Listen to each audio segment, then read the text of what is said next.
dungeons, and with this meaning you are going to have to take on Aga 1. As soon as you can go to Aga 1, how soon do you go? But we're underway. And looking in the first chest, we have a 20 rupee bill right out of the first chest. And let's see if we get a map check from either runner. So far, we are not being obliged. Nope, we're seeing with open mode, a lot of runners usually take this normal route going to Uncle. Qirn remembering to take out an enemy to go get the tree pole, which is just green rupees. And we're getting a look at the uncle item, I should say. And the uncle coughs up a piece of his heart, and that means BigDunka is going to see what the chest has in it now. And as he makes his way to the chest, we are going to first kill a guard and get some magic. And the flute! And there is that flute.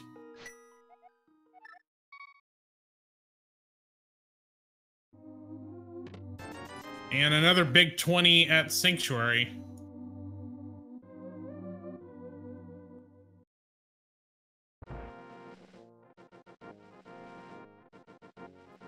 Well, that Lord of the Rings reference certainly held true on that flute. That was a pretty good prediction on Qirn's part, I have to say that.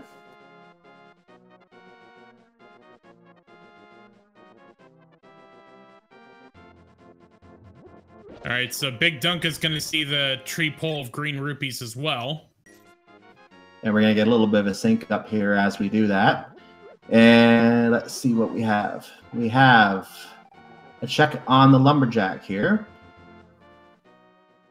And what is the Lumberjack item today? On the ledge, we have 300 bucks. And another tier of the tree pole gives us 20 bucks, and the bush crabs are giving full magic decanters today.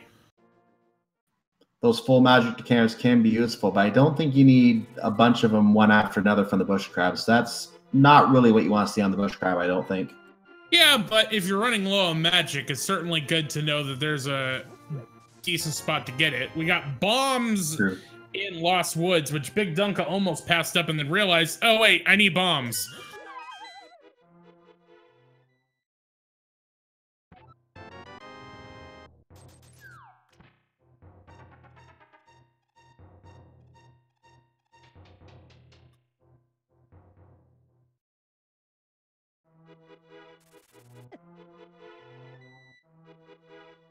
And both runners are actually, I didn't catch, but I think we're going to find out on Qirn's side in a moment here what is in the lower floor.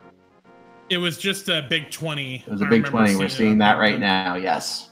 So we're getting a check in the Kakariko area right now, and that means the first place we're going to see is Blind's Hut. And walk past the elderly looking man in the lower floor, and we go up to the quartet of chests behind a bunch of blocks. As he bombs the hole in the back and vandalizes the property, we're going to see 10 arrows, $20, the hook shot, and a few more arrows. And in the back of the hut, we have another 20 rupees. So I would say one useful item there. The rest is just building up towards the Zora check. That hook shot will certainly help with the mini Trolldorm cave. It's always nice to have that early. Indeed, indeed. Plus, once you get up to Death Mountain, that certainly opens up a lot more of item checks once you can get there. Which, actually, with that flute, we can't get up there now. Yep, the flute does open up Death Mountain. We can't get to Tower. Actually, no, we still would need the hammers. We can't get to Tower of Hera yet until we have either the Mire or the hammer. At that point, that dungeon would be open to us. And we still don't have a map check, I don't think, either. And looking at the bottom of the well, I don't see a lot of interesting things to talk about there. Some money and some heart pieces. And some bombs. No, I mean, pretty much at this point, we just have a bottle vendor to pay off. And then, ladies and gentlemen, at this time, to honor Hyrule, please join us for the playing of the National Swag Duck Anthem.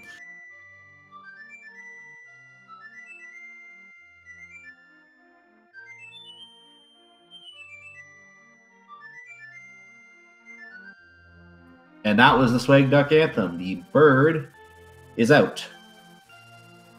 The hawk is about to rock, and we salute you. Yeah, the one thing I've been thinking about, as you've been mentioning a couple times, that we haven't seen a map check yet, with this being all dungeons, like at some point, yeah, you are gonna need to do a map check, probably to see like what's green pendant and what's like the 5-6 crystals, but realistically, you're going to all the dungeons anyway at some point. It's really, to me, it would be more of a matter of what items are you getting and which dungeons do you have accessible first. And I also like the idea of knowing where the pedestals are located, just in case. And I know that chat loves the pedestal, in case the pedestal does come into play. Also being where the 5-6 crystals are located, in case you find there's some kind of lack of progression. Being able to know if you are able to get both those crystals might give you a bit of a ploy to go after those specifically to see what's in that location. Wait, of course, it is a bit of a time sink. Did I just see a vanilla book on the library? Oh my goodness. We'll see it on Qirn's side. We also got that map check you've been wanting. We got red pendant at Eastern, and we got 2 crystals, Desert and Hera, and I think Hera was a 5-6. According to chat, apparently it was a single rupee in the library. We're going to find out on Qirn's side in just a moment here, because he's heading into the library right now.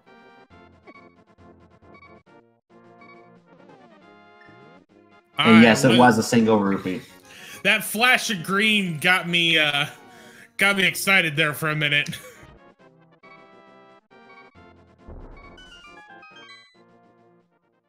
Qirn is making the play on race game, whereas BigDunka simply checked the race game and didn't actually play it.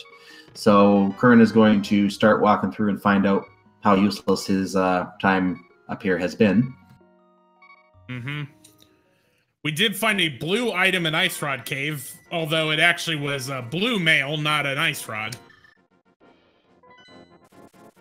Qirn did pick up the $50 from the race game, so I guess he is obviously building the Zora exchange portfolio here. Got a little bit of love in the dam.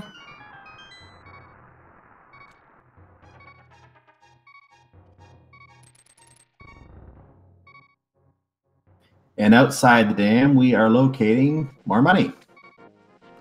And a flapping fish. Yeah, but those come standard. Yeah, pretty much.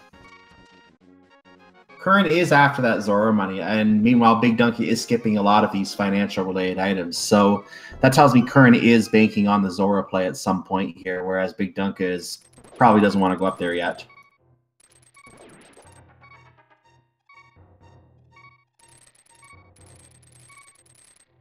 Hookshot strats on the mini Moldorms and mini Moldorm Cave. And both runners are checking that right now. $300. The single arrow. More arrows. Another red rupee. A single green rupee number 2 has been found. So rate that mini Moldorm Cave. Yeah. Yeah, pretty much. I mean, the $300 helps with Zora. And Qirn definitely has enough money for Zora now, and he's almost got enough for the monkey as well when we get to the Dark World. So he's pretty good on money at this point. Whereas BigDunka has a little ways to go, but he's making the Eastern Palace check right now, and I'm sure we're going to find more money over here as well. So he should be fine there. Yeah, there's still the $80 for the digging game and the $30 for the chess game, as San Andreas 316 pointed out in chat.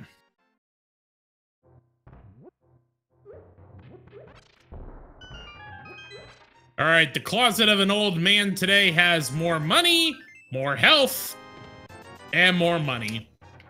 Another fairly fruitless effort. Now, the money does not mean anything in terms of the logic. The money is not considered logically required for the Zora play in any way. So just because you're getting a lot of money does not necessarily mean that, hey, go check Zora, there's something here. The game will assume that you are capable of farming the money yourself if it doesn't give you a lot of money to start with. So it is not anything logically in play. Yep. And speaking of which, there's more money in on the desert ledge, and Qirn is going to show us what's in Agahnim's cave. I actually am very happy to see this early. This is a check that a lot of people, I think, like to put off. Meanwhile, BigDunka's having a little bit of trouble using that hook shot to try to make his way through the old man tunnel in Death Mountain. And eventually, and apparently went the wrong way. Okay, looking in the base, well, not really a useful item in the Agahnim's cave, and he actually did a soft reset on that because, well, he doesn't need it. I guess he wanted the bomb back from what I can tell. Yeah.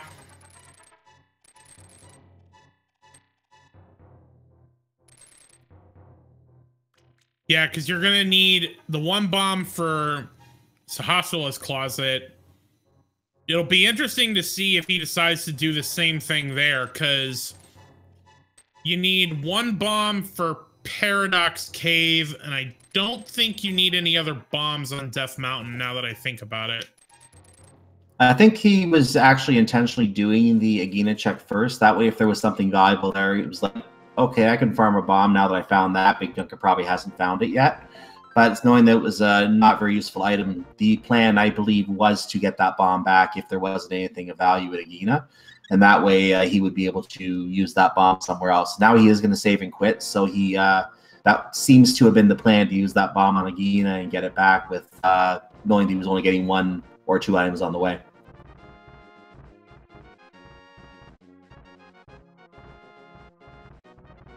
And then now he'll make his way over to Lake Hylia Island and probably buy bombs at the shop. Yeah, he certainly has enough money to get a nice little bundle there, so he can do whatever he needs to with those.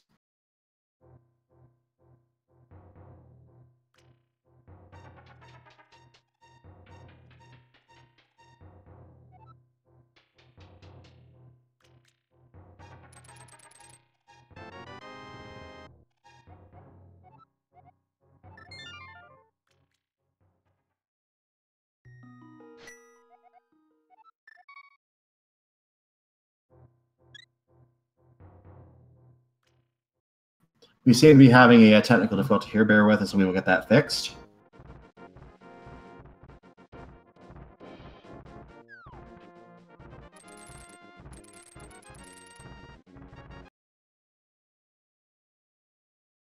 So we are going to get that video back in just a moment. We're going to give this another try here.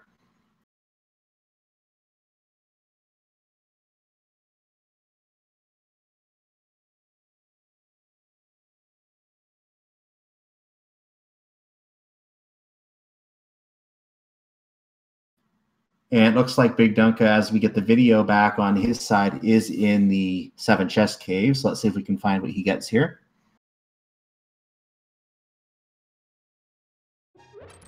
Qirn, meanwhile, is in the Death Mountain Old Man's abode. We got an Ether Medallion to start.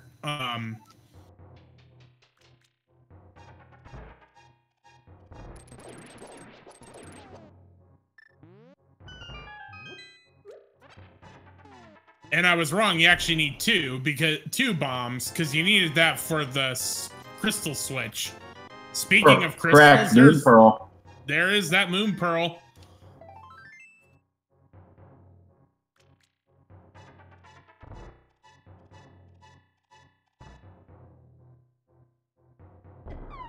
And he fails the bomb jump to get out of there, so he's going to have to leave the lower way. Not that big a deal.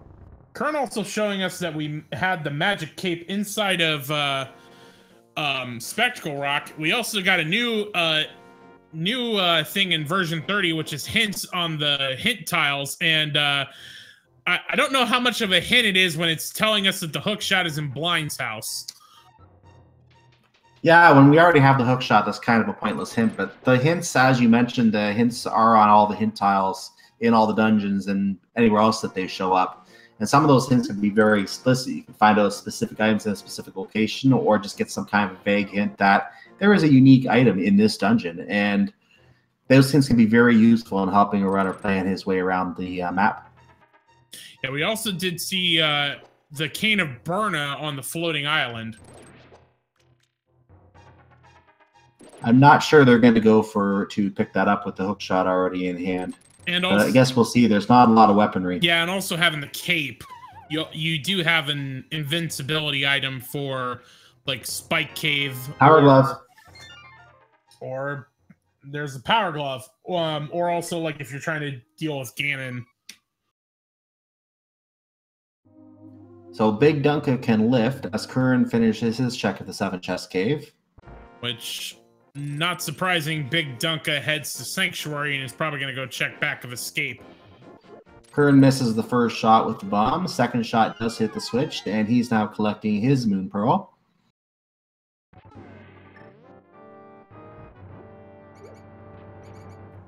And BigDunka, as you noted, goes to the back of escape. And let's see what's in the 3 chests. We have a bottle, a key, and explosives.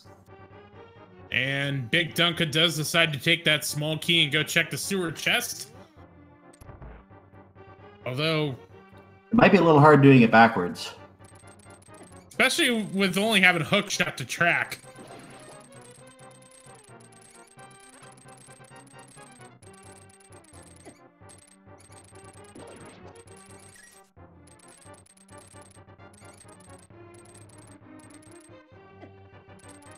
And we may not see what the item is depending what kind of item is in here. If it's a rupee or an arrow or something, we'll probably see it, but something else we may not get a glimpse.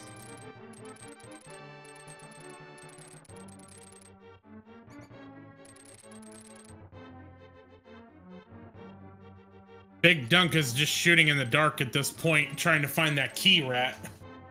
Qirn, meanwhile, takes the same spiral cave. He's getting his gloves right now. There they are.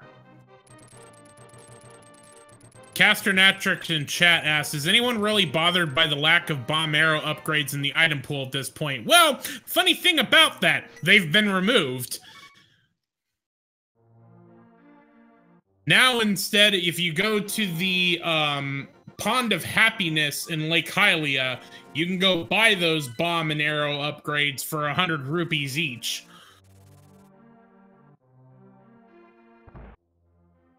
Most players wouldn't take the bomb upgrades. If any upgrades were to be taken, it most likely would be an arrow upgrade. But a lot of professional, like a lot of really good players, they don't need any upgrades. 30 arrows is plenty for a well-versed runner at this game.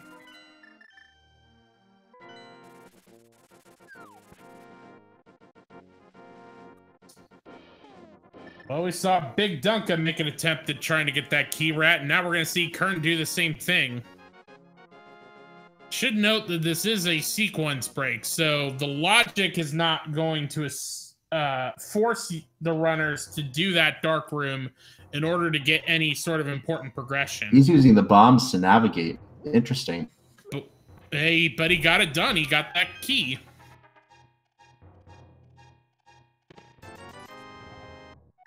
It looks like he's bonking the wall a little bit, trying to find his way out. Looks like he got it, though. From here, it'll be a little bit easier because you can use the water, as you can see. But then once you get to where the sewer chest is, then you're back needing to track with the hook shot.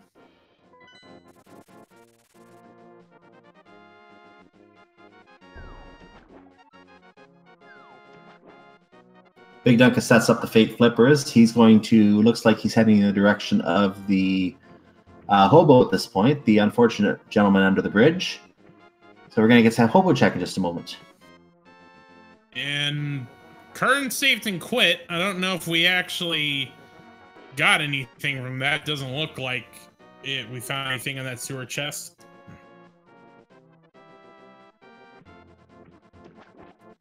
And BigDunka goes up to the man under the bridge, and he receives a sword.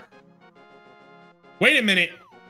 I think we got another sword in the sewer chest, because Qirn has one too. I did not... Did we... So the sword did not appear on the... Let's see. Well, Qirn is going to the hobo right now, so let's see if he gets the Master Sword, and that would confirm it. Because that would mean he would have 2 sword upgrades at that point. I mean, he's heading for hobo like he hasn't been there.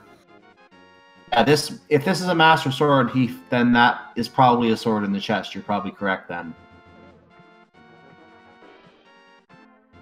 It is. So that is 2 sequence broken swords.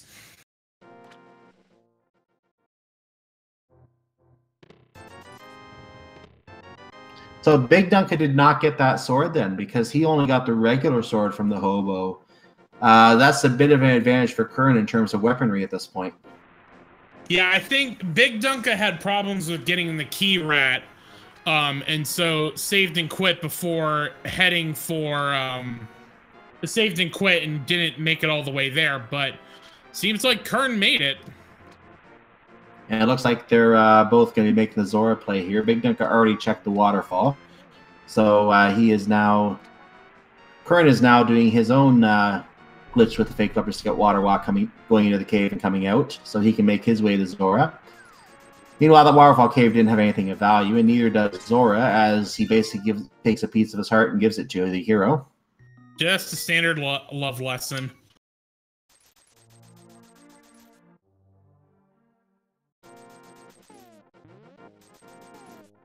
And by the way, in case we missed it before, it was just a bunch of explosives on the ledge, so we're not going to be coming back here anytime soon.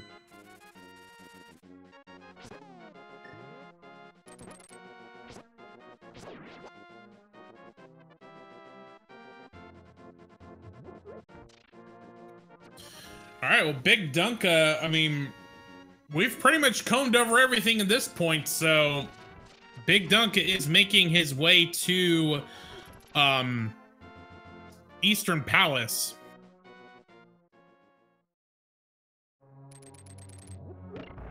And at this point, we're having a call in chat for the lamp to be in Eastern Palace, so I guess we're going to find out in a moment here whether that or something else, hammer, mitts, or any other kind of item is located here.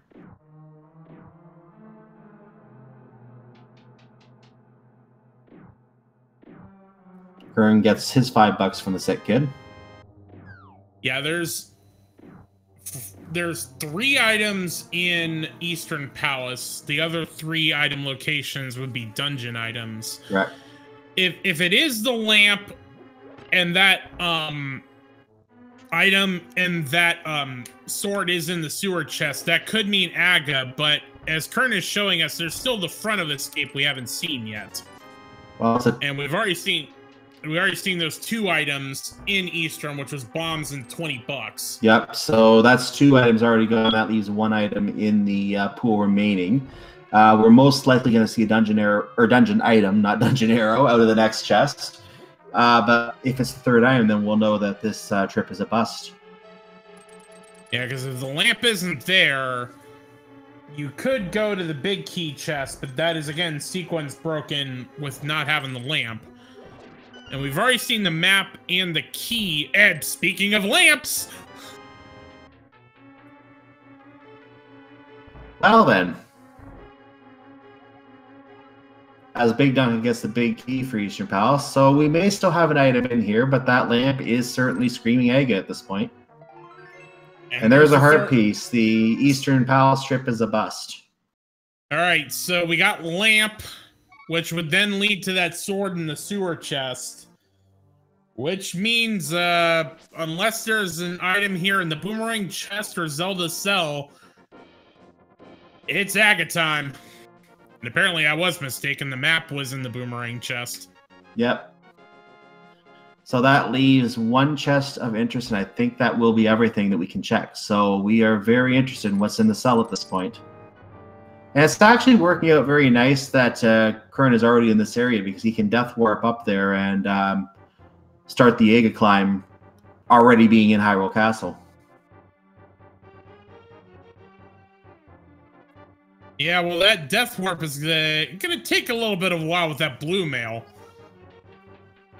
Looks like he is going to do that, though. Down to half heart, which is planned. I'm sure he's going to use a bomb to take himself out as he gets the chest. As he gets the Cane of Samaria. All right. But that still means this is an Aga-required seed, which, ironically, this is an old dungeon seed. So you were doing Aga 1 anyway. So, hey, it's a requirement to get in the Dark World. But obviously, runners are going to try to put that off until after they first defeat Ganon. Or not Ganon, the Agahnim 2. Because they would be able to mirror from the pyramid area and get Agahnim 1 while they're on the way. And then just drop in to fight the pig afterwards. But in this case, it's progression. We have to do it early. Yep.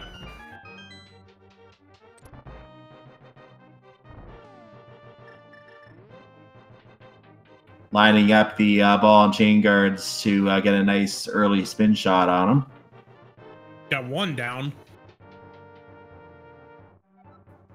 That one's a little tricky today.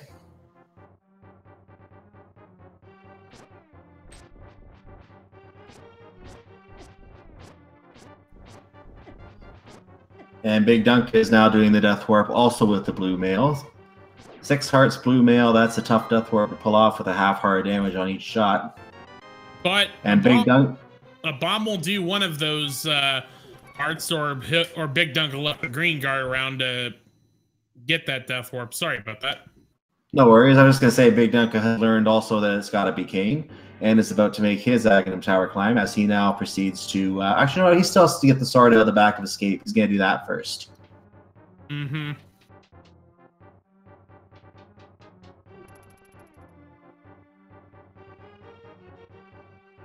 I don't think he's going to like seeing Master Sword back there right now.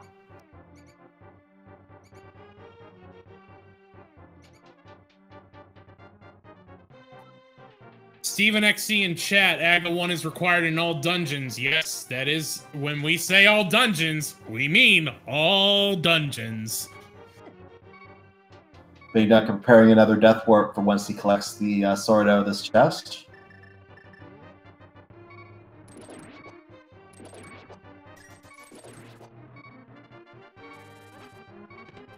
Yep. There it is.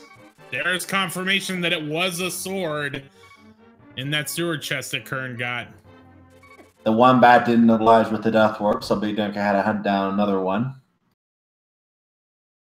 As Qirn is now making his way up Agahnim Tower, he is getting close to the top. A couple red guards in this room. I think he's just a couple floors away at this point.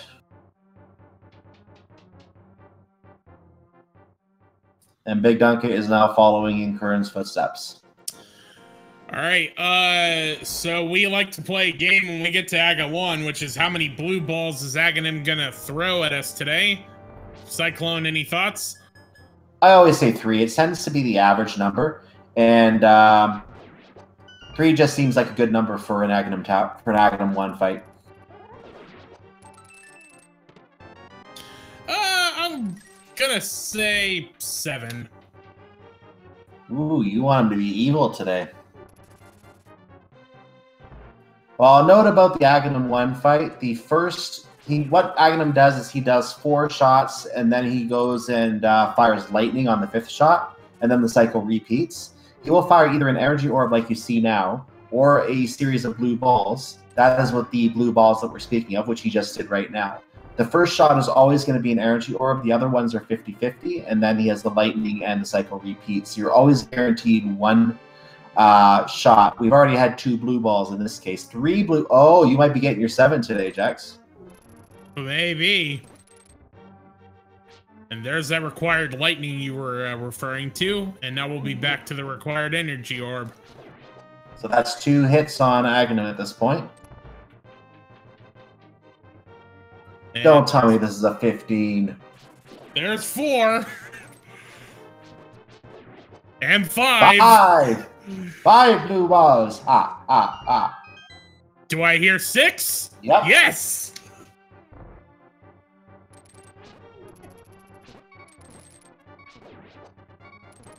Alright, so here's the required one. And we have chat counting along with the blue balls. I love that. So we got 6 blue balls. Do I hear 7? Yes! Oh my goodness. What did we do? How about 8? We have 8. Alright, do I hear 9? Oh! No 15 today. I apologize to the person who said that.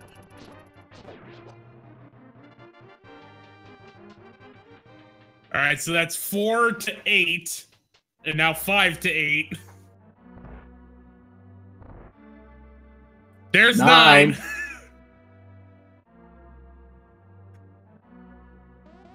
And that'll do it. 9. Well, guess 9. My Price is Right rules, I have to give you the victory because you came closer. Actually, I was the closest. Indeed. Looking at the guesses in chat. Looking at the chat, we had some 6, 4, 5, another 3, 15, 11.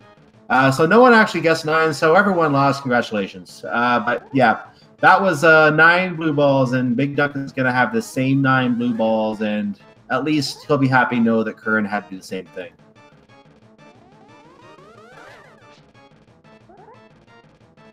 Meanwhile, we're going to see Qirn head up to Catfish. It's actually good to get this check out of the way. We don't, I mean, it's always important to know that Catfish usually has some kind of important item on him. I'll say hammer.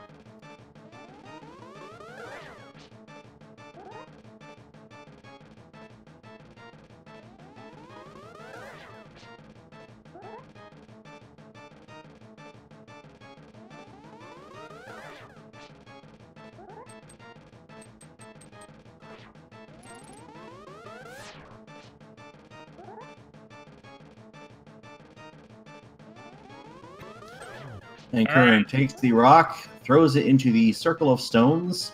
A fish flops, Catfish emerges, and coughs up a bottle with a bee in it. Or is that a fairy? That's a fairy in the bottle. Yep, fairy in the bottle.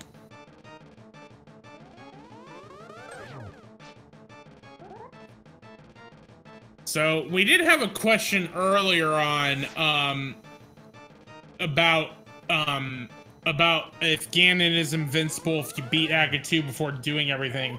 The way the randomizer works with these different goals, if they involve Ganon like all dungeons, or if there's like if it's like entrance shuffle, if you can get to Ganon before finishing the goal, you can go all the way to phase 4, and then he will be invincible, and you cannot defeat Ganon at that point.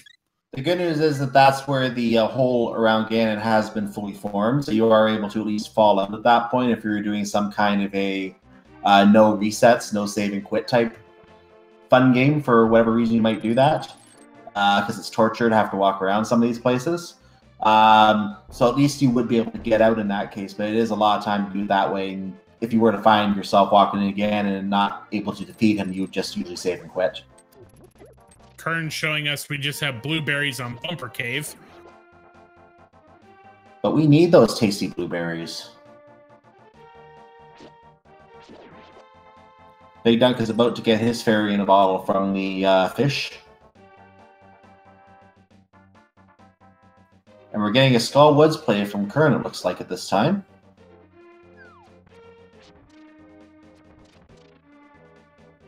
Yeah, at this point, without the hammer, or the flippers, this kind of makes sense, because you're gonna... Oh, hold on, map check. Swamp Palace, green pendant. Ice Palace, blue pendant. I didn't see what the other one was, 5-6 crystal.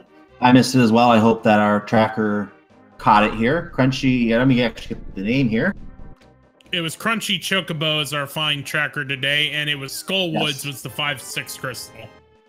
I more want to put it in chat to point out Crunchy Chocobo is our tracker, and follow obviously us and the runners as well. We are doing our best to put on a good show for here, especially the runners. They're going to put on a great race for us here.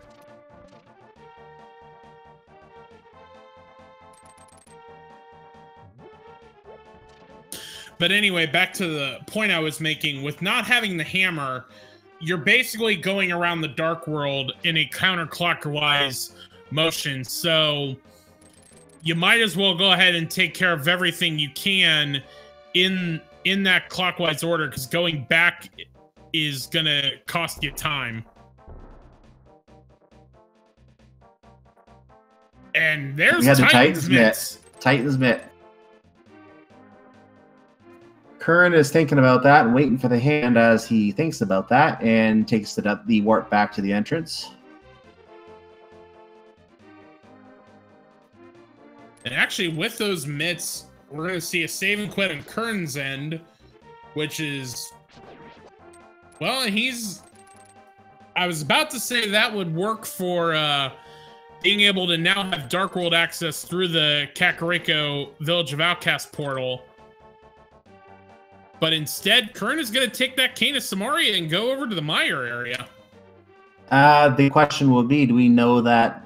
We don't know the medallion there yet, so let's see what's in the Mire shed first. So we're going to get a look at what is required to get into Misery Mire as well. Or maybe not. Oh, It's we need the Bombos. swirly coin. Bombos.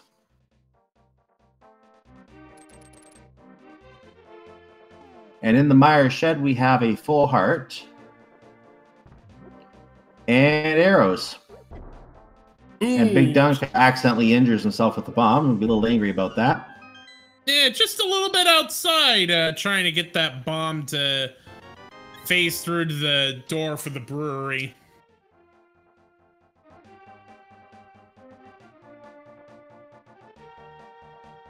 And Qirn is making his way up Death Mountain. Looks like he flew it over to there.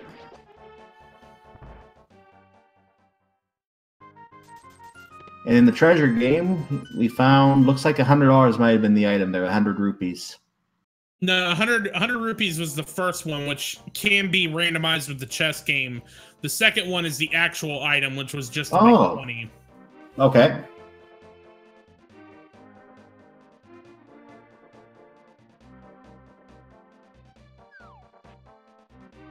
We are going to see Qirn head up to Dark Death Mountain.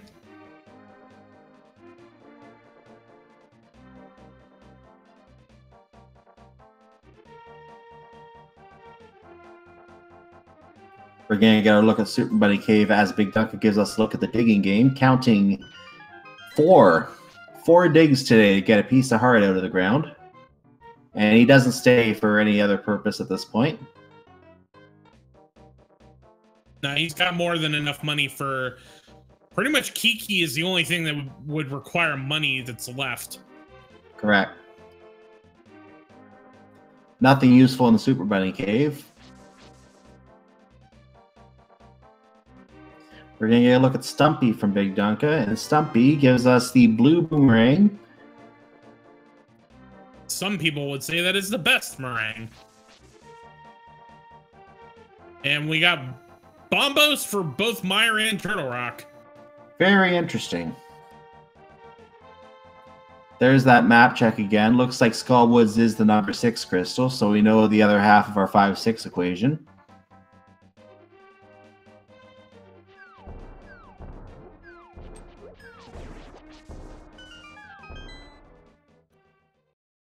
Alright. Oh, we have our hype cave. Yep. And we start with some bombs. The boots, the 20 rupees, 50 rupees, and 300 rupees, it looks like. Jack Sheffy, rate that hype cave. With all that money and boots, I'll give it a solid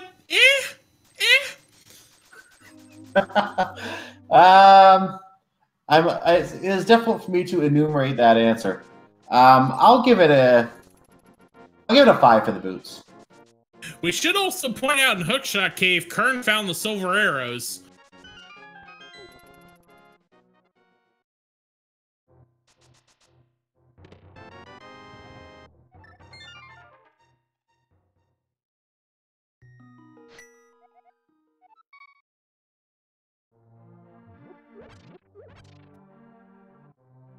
So Qirn is down.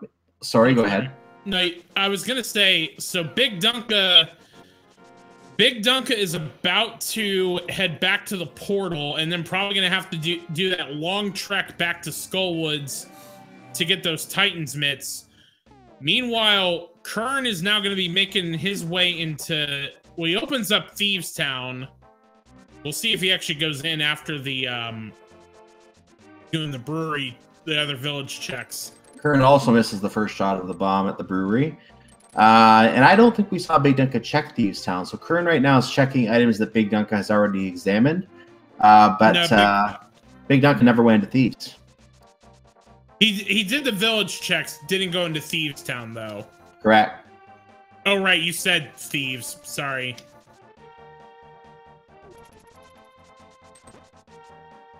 But now we're going to see BigDunka make his way into Skullwoods, and we'll most likely get those Titans mitts.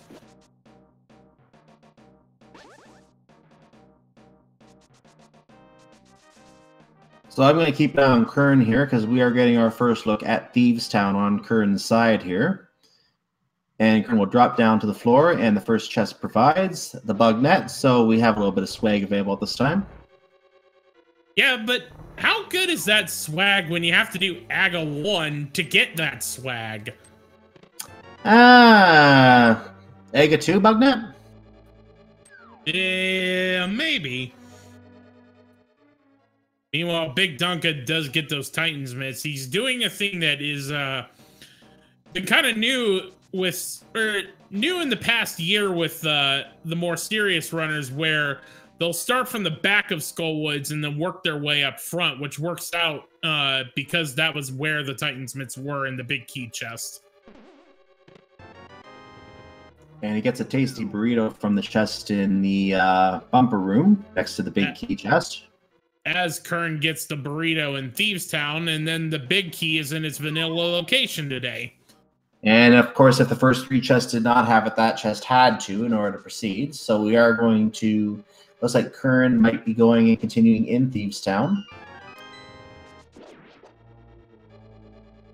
Melissa Angel YT in chat was asking what was in Lumberjack Cave. I think it was just money, wasn't it? Either way, it was not a useful item. Yeah, either way, I remember someone checking it. It wasn't useful. I think it was money. Yeah, 300 rupees sounds correct. Yeah, our tracker, Crunchy Chocobo, was confirming what I thought it was. Don't get me wrong, 300 rupees is a useful item at other points in the game. We have more than enough at this point that we don't need it.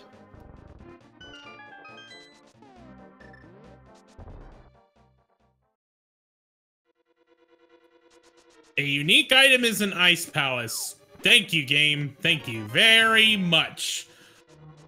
I'd go for the shovel.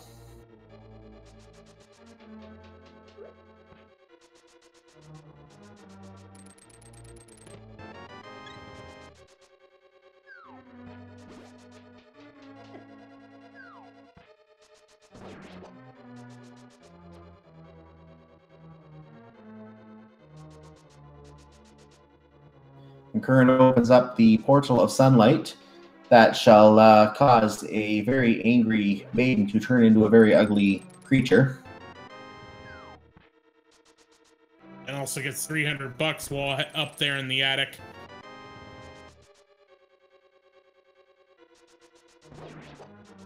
So I believe that was 3 items we've seen so far in Thieves Town, and we haven't seen the small key yet. So not having the hammer, there's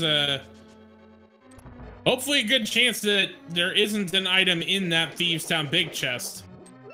And it is possible, and since that was just brought up, it is possible for the key to be locked in the Thieves Town big chest, because the big key chest is behind a locked door, so it is possible for keys to be locked behind keys where they are not needed.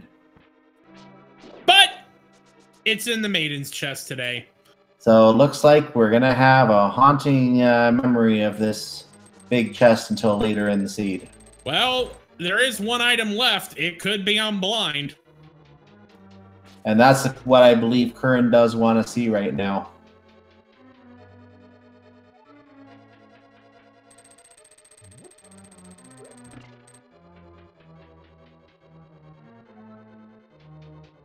So the blind pun for today. I hate insect puns. They really bug me. That is one of my personal favorites.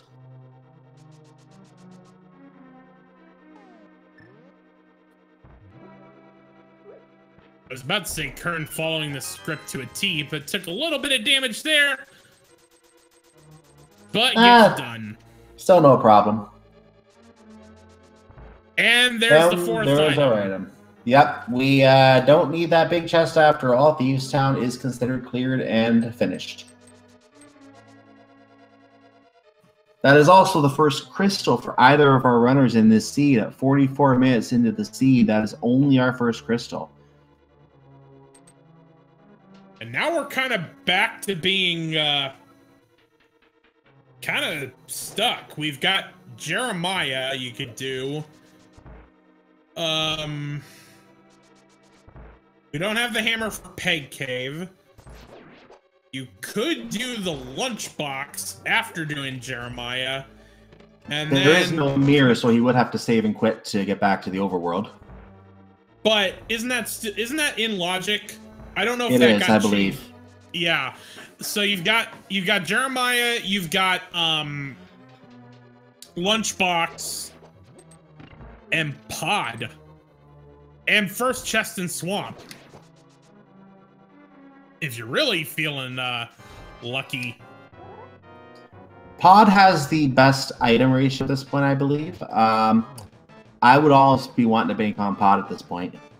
I also just realized you don't have the mirror. You can't even get into mirror or flippers. You can't even get into Swamp at this point. And we don't have the bow yet either, so you can't get to the end of the Pod as well. So this is a really difficult decision for runners at this point. As Qirn gets his piece of heart from the Blind Fool and gets his first crystal. Okay, so I have to ask, because I haven't been keeping up on my the new sprites in version 30. I know Qirn is using the Death Mountain Old Man sprite. Is that supposed to be like the Venom symbiote sprite on BigDunka's side? I'm actually not sure. I believe that is a new sprite, but I don't know myself what sprite that is.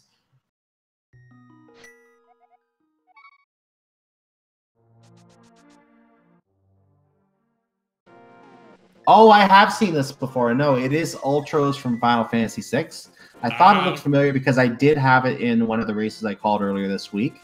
Ultros from Final Fantasy VI is what that is. Very nice.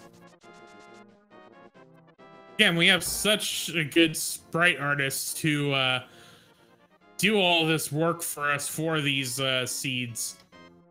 We literally have at this time over 100 sprites, I believe, unless some have been removed. But I think we do have, over 100 sprites now that can be selected for this game. So it is possible to customize this game to whatever you like to use. All right, so BigDunka is going to make his way to the Mire area. I also forgot about King's Tomb, but it's just got 10 wooden sticks, so not really worth our time. He can have those wooden sticks back, in my opinion. So yeah, basically at this point, if we know Jeremiah is not going to give us anything, so it's Lunchbox or Pod is pretty much all we got left at this point. Question in chat, do we have a Sahasharala sprite? I actually don't think we have that yet.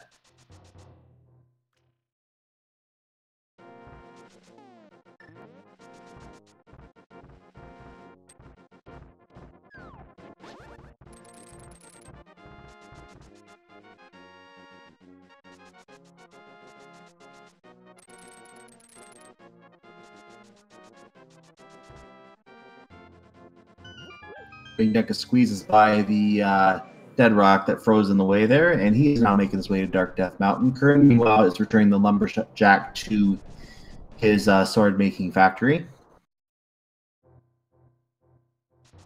And finds out that they are crafting money. Counterfeiters, as I would see. Nah, they work for the castle. They're just the king's loyal subjects.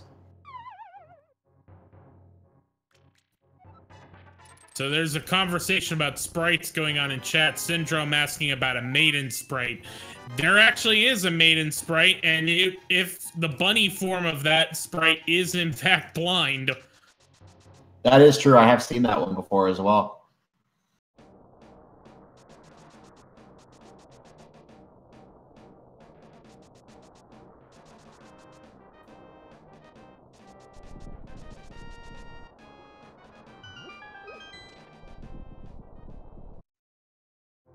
So Qirn heading back to the Aga portal probably means a play on Pod. We're getting a proper check of hookshot K from BigDunka. We have some bombs. We have a blue rupee. We have the part piece. I think we were told silvers. There are the silvers right there that are in here. Yeah, Qirn had checked that right after getting the Titan's Myth from his trek to Skullwoods.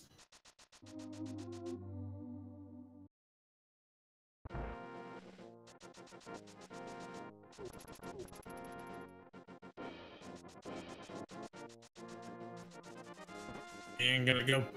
Qirn gonna pay off that monkey extortionist and get into a dungeon with the gorillas, at least at the front of it. It's full of turtles, and they tend to like to armor themselves. But we also have, with those turtles, a lot of items that can be picked up in here. So this is, in my opinion, probably the best play. We also got lizards with helmets, things that mimic your movements, a small key in the first chest so we're not bow locked out of pod. You know, a whole bunch of stuff. And movement mimickers, those darn copycats. Now, we did see Qirn specifically go to the witch's hut to get a potion, and is going to be using it to do a bottle glitch to get the 2 items that are bow locked.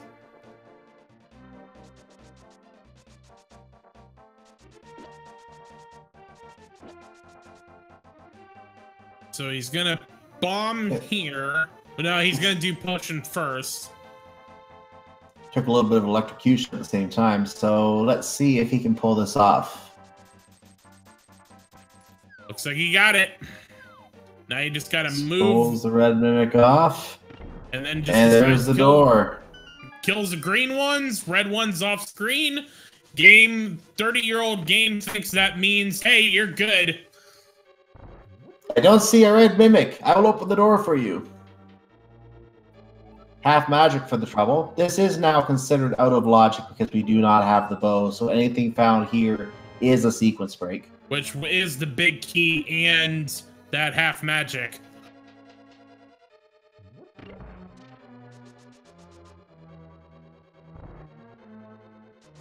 And Qirn drops the fairy and doesn't even bother with the health. He's doing a death warp here. This is going to take a little while to do. And there it is. There is that death warp.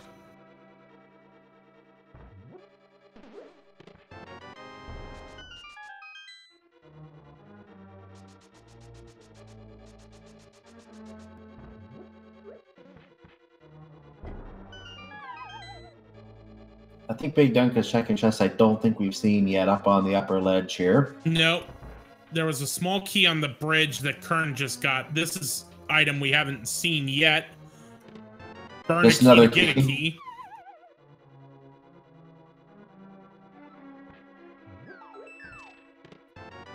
Another key. So, logically at this point, the back of pod is still in play. 3 keys there means it meant for you to come back here without the bow. Bombos. And there's Bombos. That means Mire is open for business. So is Turtle Rock, except we don't have either of the rods to take out Trinix yet, but they can definitely go inside.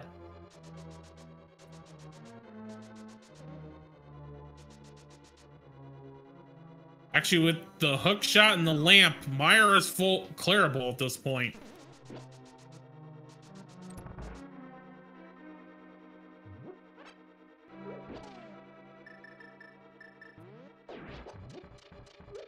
S. Andreas also reminding you, without the hammer, we can't get into Turtle Rock just yet. That is very true. So does that, question in chat, so does that mean the bow can't be in Misery Mire or Turtle Rock? No.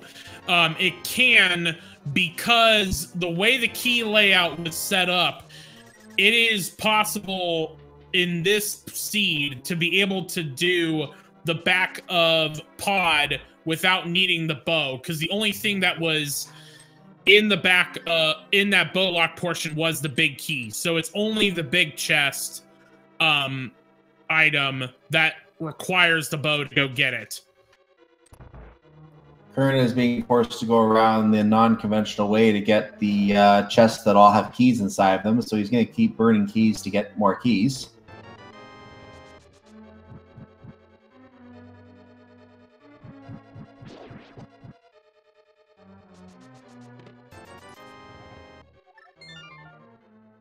Dark Maze looks like it was a bit of a bust today.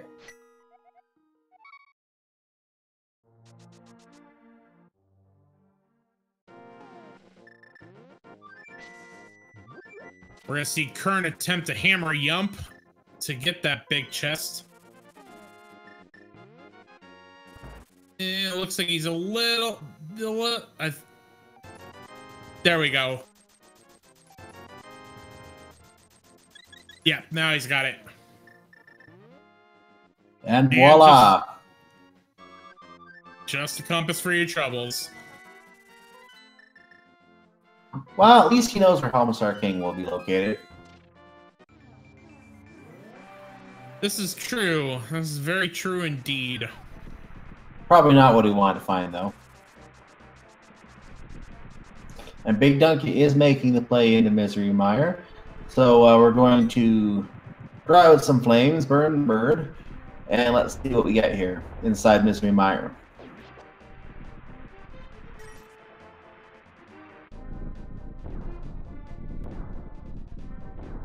Qirn, meanwhile, stocks up some potions and flies off to the Is he making a play on Ice Palace? I think he's making a play on Ice Palace. This was literally just called in chat about 2 minutes ago by Korek. He is fake flippering over to the island. He is about to lift the rock, and we are going to get our look inside Pendant Ice Palace as BigDunka works on Misery Mire. Now we did see one of the hint tiles say that there is a unique item in Ice Palace. Now we don't know if that unique item is actually progression worthy, but we know a unique item is in here. Yeah, a unique item can be anything from a bow or a fire rod or the flippers to anything like the shovel. So, or a mushroom. So it may or may not be a useful item. Bardo in chat also mentioning that Qirn is doing Ice Palace without the hammer, so that unique item could also be hammer locked. It is possible. And BigDunka picks up the key from the spike chest.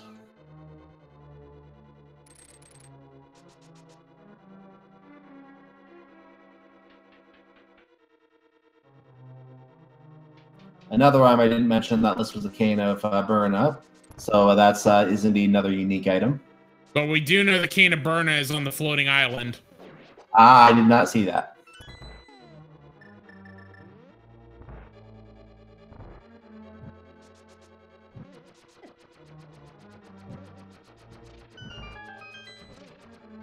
So logically speaking, Mire is certainly the play, seems to be the play right now, but Qirn is taking a gamble heading into Ice Palace.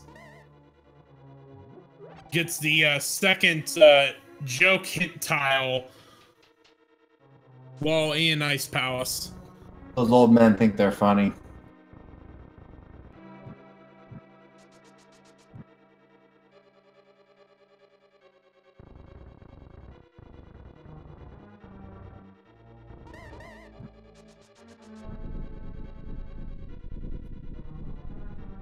Interesting. All my years playing Link to the Past, I always push all the blocks before I ignite the torches. And BigDunka shows me, hey, you could have just ignited the first two before going for the other two. Today you learn. The Tower of Hera Big Key needs fire. Which means we need a coffee break when we get to Hera.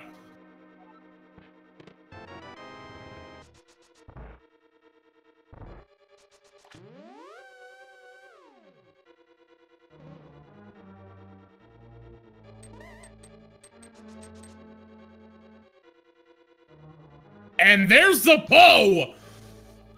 Oh my. Bow and Ice Palace.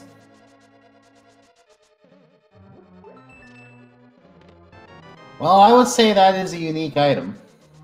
That was certainly a unique item. BigDunka, meanwhile, picks up the big key of Misery Mire, so he will be able to get to Vidi at this point, if he wishes.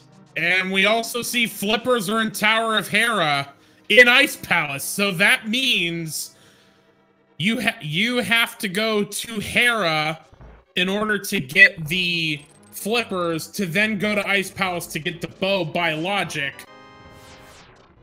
which means at this point, Ice rod. There's the ice rod.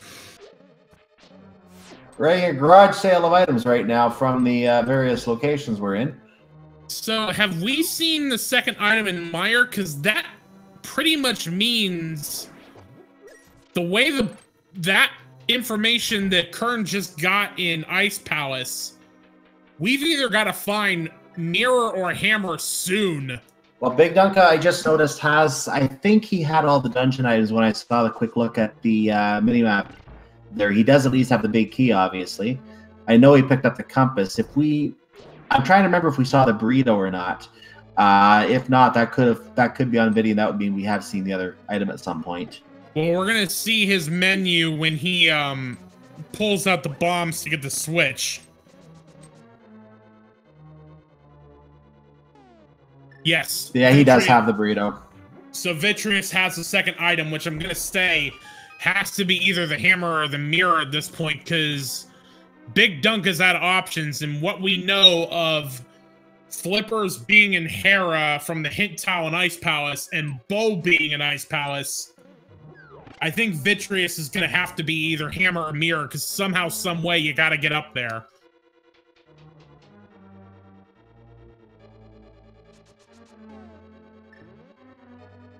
BigDunka gets out his lovely superhero gear and gets ready to take on the batch of floating eyes. He is doing this the non-silver arrow method way. He is just hacking at the eyes with invincibility active. It is working. He is getting all the eyes out, and he will soon have just one big eye to deal with. And just gonna play a game of badminton with that big eyeball.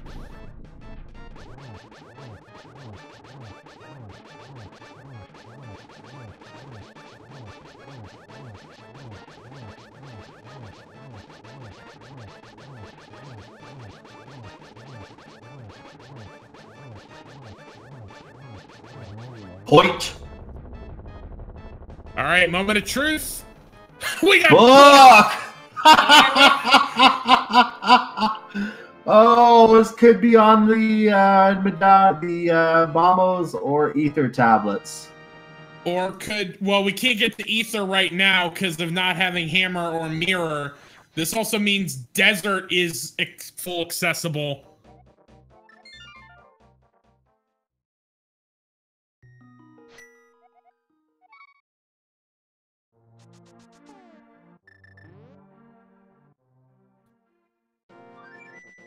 So honestly, that advantage that Qirn has of going to Ice Palace and getting the bow, all that's really going to do is allow him to finish off the Argos Knights here. And Ashes, Ashes, the Argos Knights fall down, which we know is going to be a dungeon item, because we got the 3 in Eastern. You said there were Argos Knights here? I don't see anything in here. Well, they fell down. Yeah, that was very quick.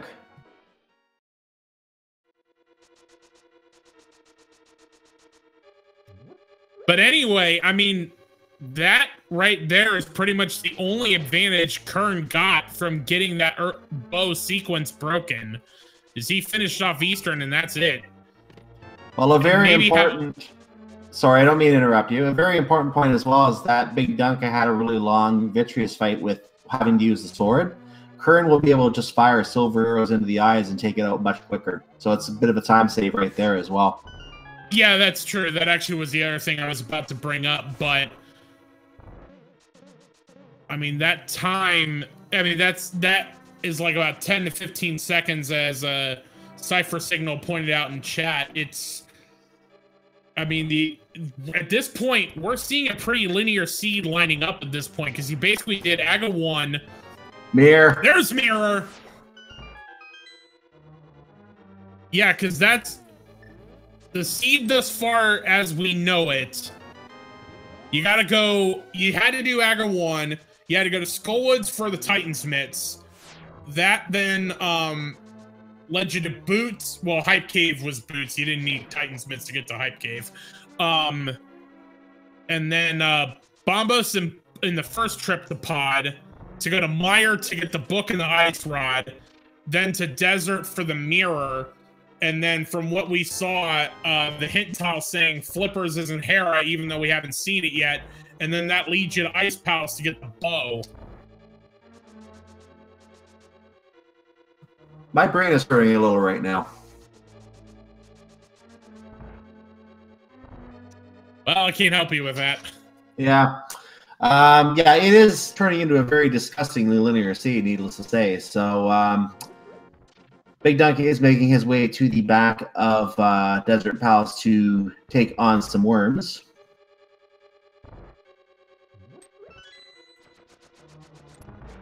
And actually, here's going to be another advantage for Qirn having that bow.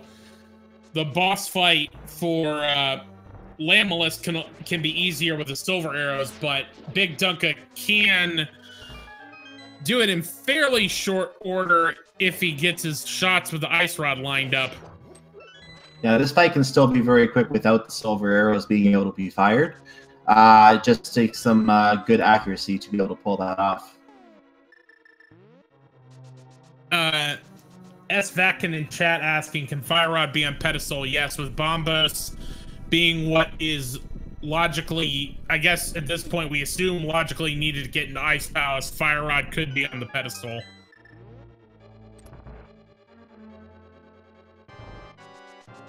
And after we see BigDunka free some Lamuluses.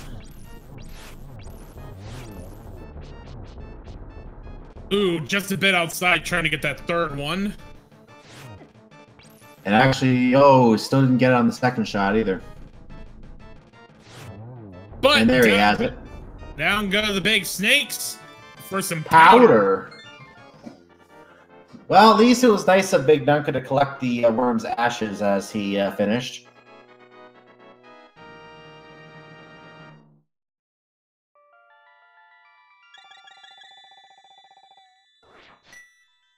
And that is BigDunka's third crystal of the seed. So at this point, since someone was asking about Fire Rod being on pedestal, looking at it, that's pretty much all that's left. If you, I mean, this is all dungeons, so we're clearing all the dungeons. But if you want to require pedestal pull, Fire Rod is pretty much the only thing that can be left on there. Or the shovel or mushroom could be there leading to the Fire Rod. I'm actually trying to figure out if the hammer can be on the pedestal. It can't because of Swamp Palace. Ah. Technically Ice Palace also, but Swamp Palace does it on its own. Yep, that is very true. Swamp Palace does require that.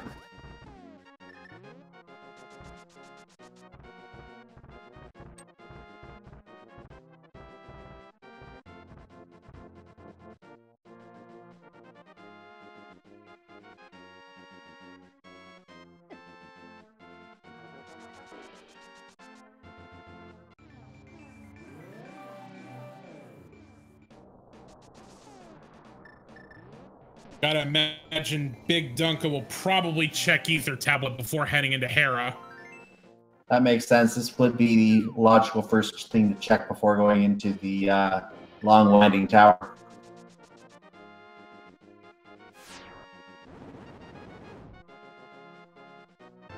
And just a little bit of love from the gods. Enough to get, and enough a little bit of love to get BigDunka another heart container. That actually was a full heart that came from the sky. Sorry, I was checking chat. Alright, so there's a small key that we know is going to be needed for that coffee break. Now the question is, what is in this chest in the back? We know we do have to go to the basement for the big key, so some cash and H-map, Western Wing. Flippers. There are the flippy flips.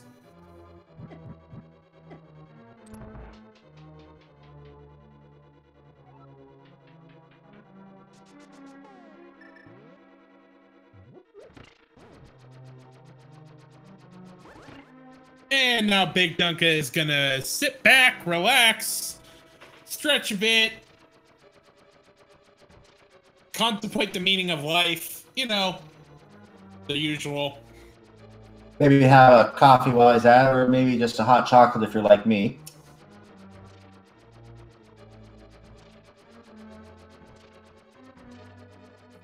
Qirn does go through the much quicker Vidi fight and does pick up his book while BigDunka watches Tiles attempting to fly at him. Qirn now has his second crystal of the seed.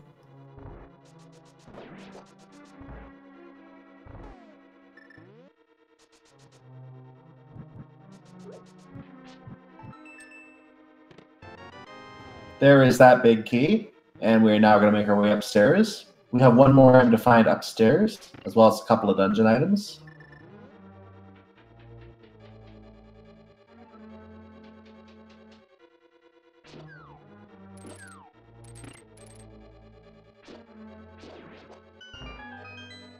So I have a sinister thought. Go with it. Unless the second item in Hera is progression worthy, we're gonna be back stuck trying to find progression, because unless we find a hammer, and there's the second item, 10 arrows in Hera, we're gonna BigDunka's gonna go to Ice Palace, get that bow, and then we're back to some tricky spots to get the next progression item. Yeah, this is, as you noted earlier, turning into a disgusting linear seed, and we know we have the last item for Tower of Hera already at this point.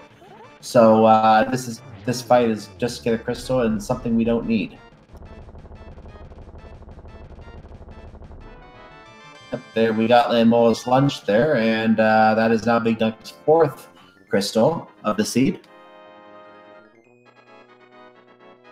Because once BigDunka goes back to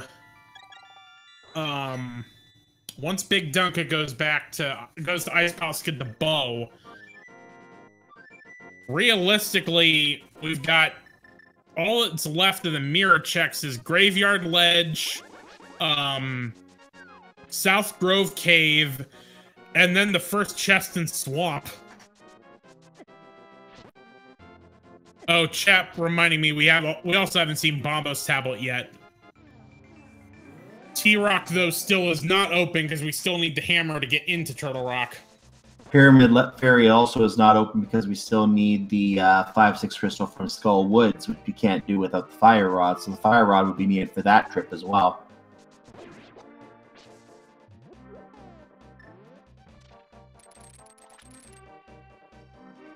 And actually, it's a long way to go, but given what I just said, I kind of like what BigDunka is doing, because he's about to do Graveyard Ledge, probably going to go get the purple chest, which we haven't seen that yet. That still could be progression.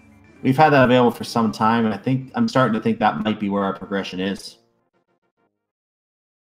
How trolling would it be if that's where the hammer is? Ooh, that's at least we know that Gary was had some tools to take to work with him. But this may what BigDunka's doing, not realizing he hasn't been to Ice Palace yet. If he plays this right, the hammer has to be in one of those spots now. Well, no, Fire Rod. Fire Rod could be... Fire Rod could indeed lock the bug fight, and there could be a hammer in there somewhere. We don't know. So, still a lot of options open for, but it's starting to narrow in pretty quickly. Okay, I know the Titan's Myths were in Skullwoods. Did we see the second item in Skullwoods? I don't recall at this time whether we saw that second item. Well, and I want to say we did, but I'm not sure. And BigDunka reminding me with that mirror, we can also do Magic Bat. So I really like what BigDunka is doing right now. Qirn gets his powder from Landmoles and gets his crystal. So that's his third crystal now, as BigDunka reveals a full heart. I curse you by lowering your life force, says the bat. Which is actually increasing our life force, but Yeah. That's how it works. That's how it works.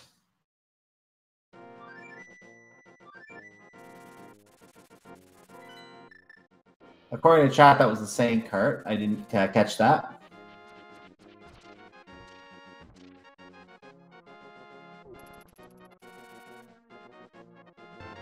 And Gary's lunch. Sorry.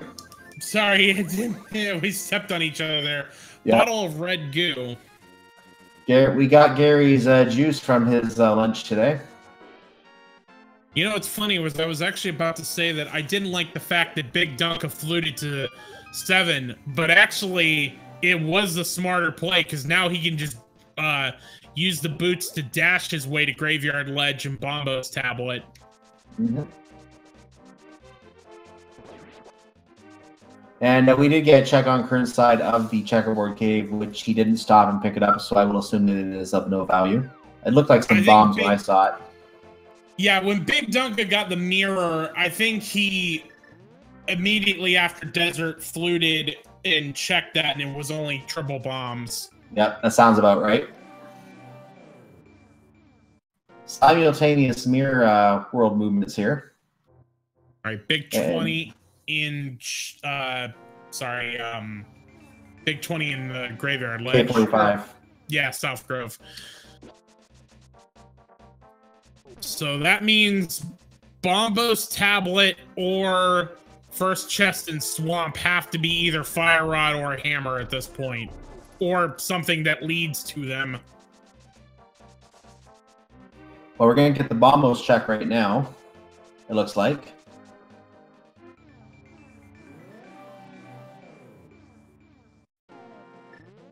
BigDunka gets out his Book of Medora, casually walks over to the tablet, raises the sword in the air, prays to the gods with the fire of fury, and gets a piece of heart. So first chest and swamp has to hold something at this point. Qirn picks up his flippers from Tower Hera, and he's about to have a lovely beverage break.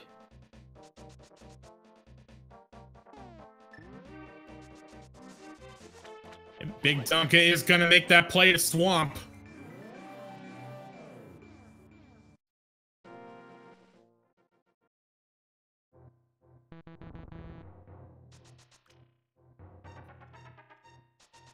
You know, I forget who in chat said it, so I can't credit that that person in chat, but whoever it was, they did mention that one of the things that could be a disadvantage of the sequence break play that Qirn did to Ice Palace was that he's going to potentially be forced to do a second dip into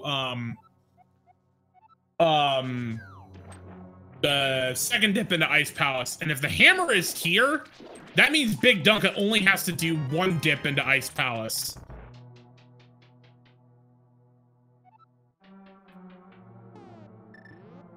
Well, we're about to find out. Qirn, meanwhile, got a hint that a bottle in a chest requiring a specialist to unlock. Not really of importance to us, but the chest in here, it's the hammer! Hammer time! And the logic flows into place. Oh, does it flow into place all right?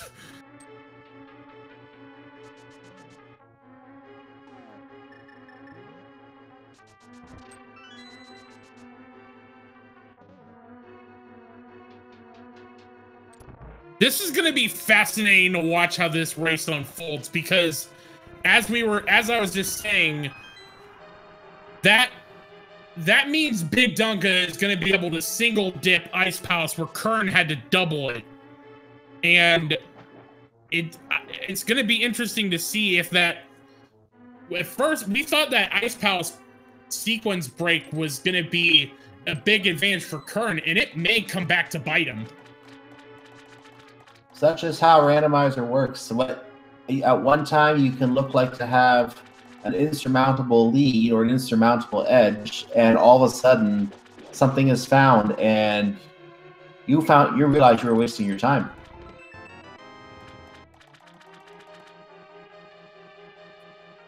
So we're a fire rod away from go mode at this point.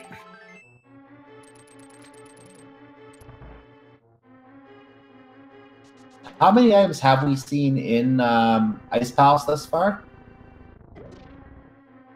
I don't remember, to be honest.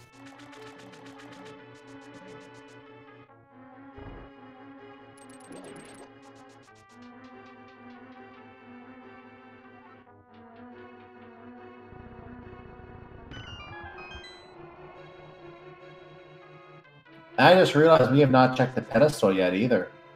No, and the fire rod is the one thing that can still be on the pedestal.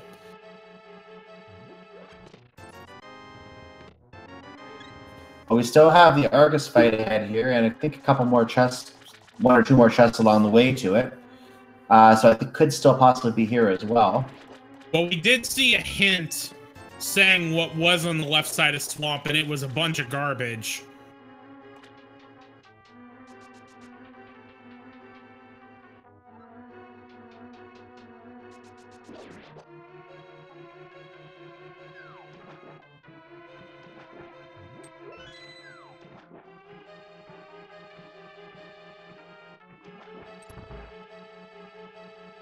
Well, BigDunka is about to have the Argos fight right now.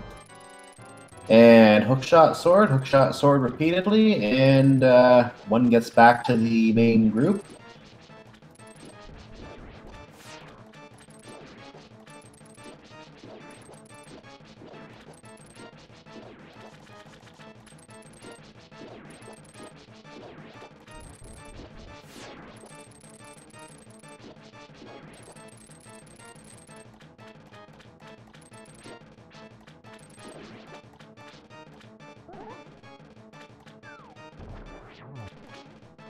Again, one its minor advantage Qirn will have as opposed to BigDunka because of that Ice Palace play is Qirn's Argos fight will be a lot faster. And BigDunka gets a compass from Argos, so we know that was, needless to say, a useless item. We do have the Sahasrara item now available here. So with that green pendant in hand, so that's another item that we can now possibly pick up. Wouldn't it be absolutely nasty if the old man has the fire rod?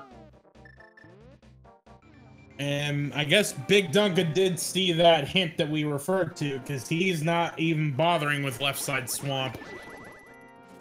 And actually, as Qirn's doing Magic Bat, Hammer Pegs is also a potential item location at this point. BigDunka is now making the dip into Ice Palace, so we are going to, I believe at this time, be able to see a full clear of it. And we will have our question answered as to whether the fire rod is in here or whether it is in some other location. Yeah, so to recap for those that may have just joined us, even though this is all dungeons, it was still aggro required to get to Dark World. Titan's Mitts were in Skullwoods. Thieves Town didn't have anything of importance.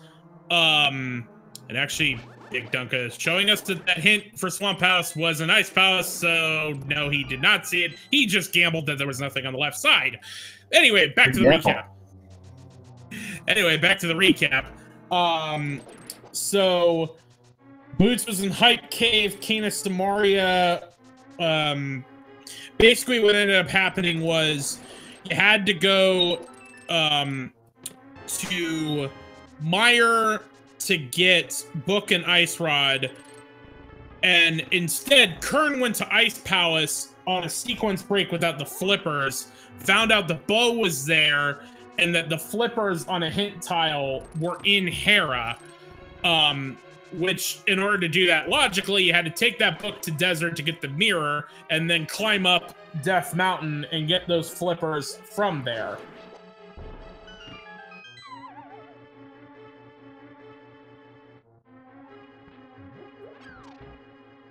But what we have since discovered is the first chest in Swamp Palace had the hammer. So BigDunka is only going to do a single dip of Ice Palace, where Qirn is going to be forced to double dip on that sequence break.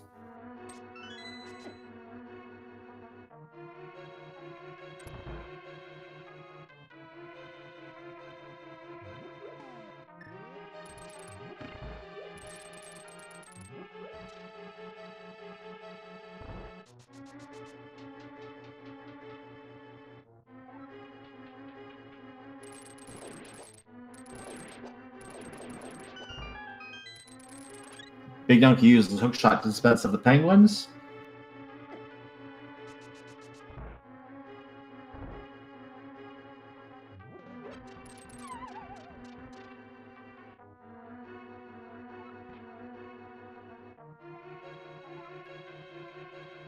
And BigDunka gets a bit of a useless hint at this point that the flippers are in Tower of Hera. We know, game. Thank you. We know. Although it was very useful for us. Useful for us in the process of how this seed unfolded.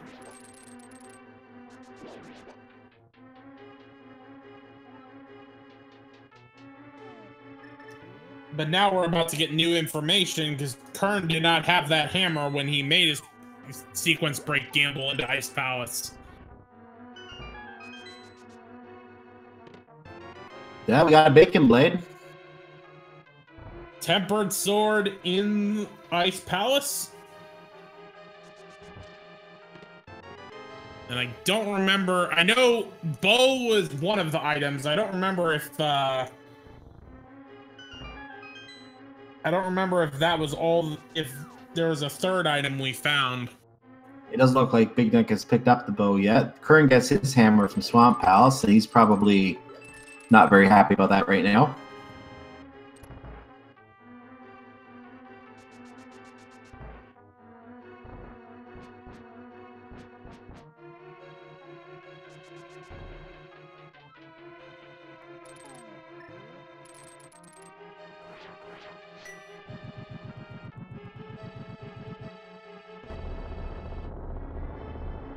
And BigDunka is about to get a D. And he has acquired a D.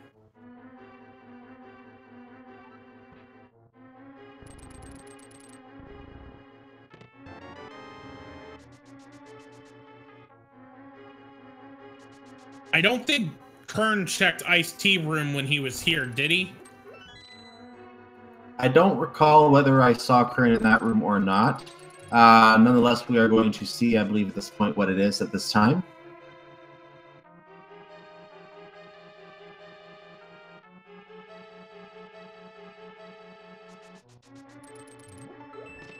Nope, just a map.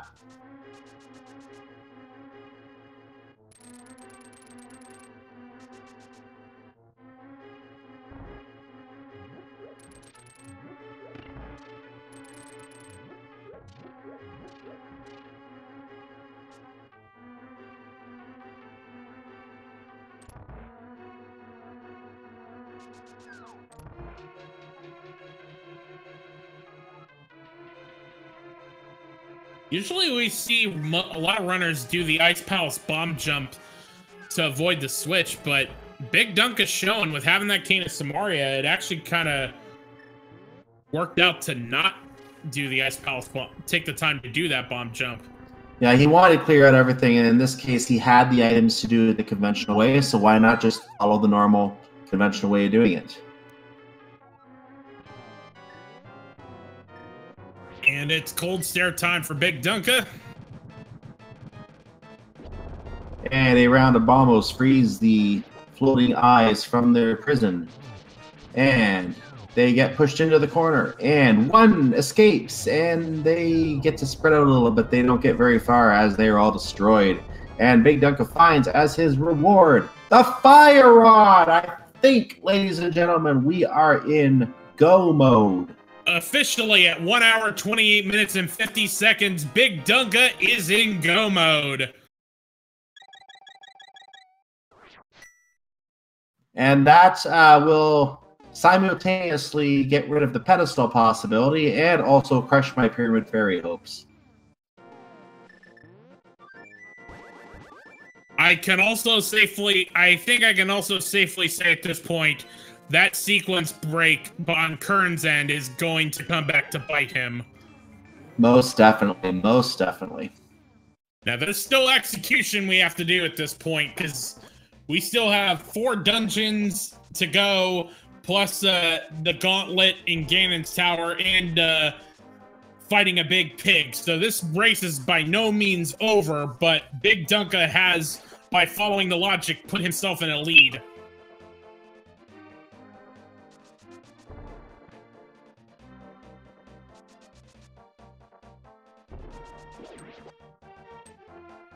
So BigDunka rushes over to Palace of Darkness with his lovely letter D in hand and is going to, I believe, beeline his way to the back through the bow entrance at this point and take on the king. He will be the first of our runners to take on Helmusar King at this point.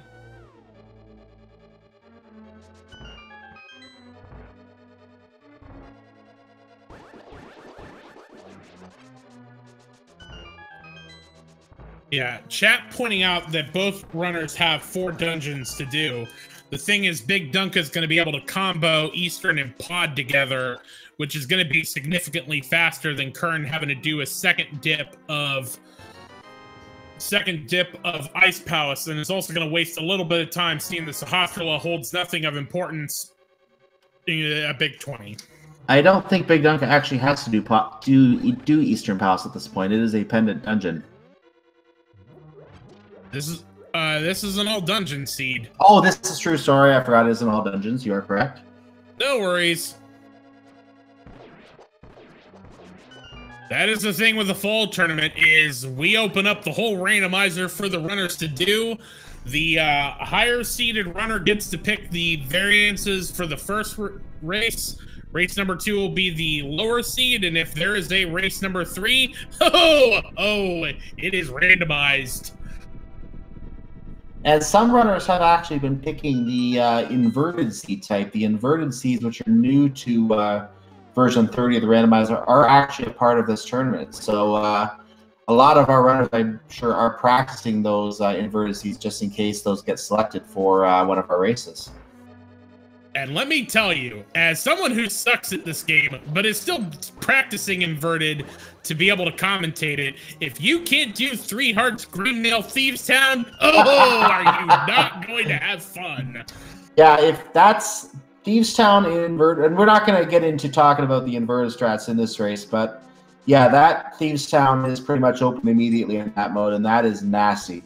But we won't concentrate on that right now, as BigDunka is getting back to Helmusar King, and he is going to tear the mask off by poking it very lightly with a sword. The tail fails to make any contact with him. There is now a second crack in the mask. He is about to come off. A silver arrow is shortly going to be fired into the jewel on the Helmusar King's skull, and that's the fight. Very nicely explained. Thank you.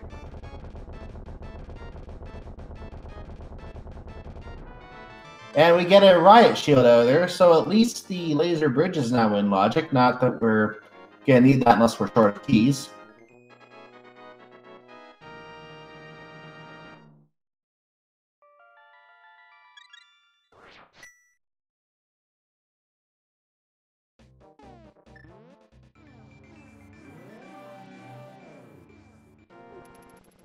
And now we're going to see BigDunka make his way to Eastern. And Qirn also dispatches a silver arrow into the skull of the Helmusar King. He will get his crystal for his efforts.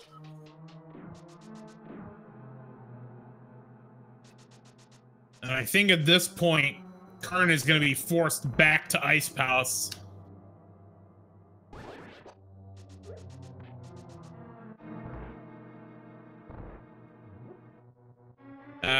As Madi Games is pointing out in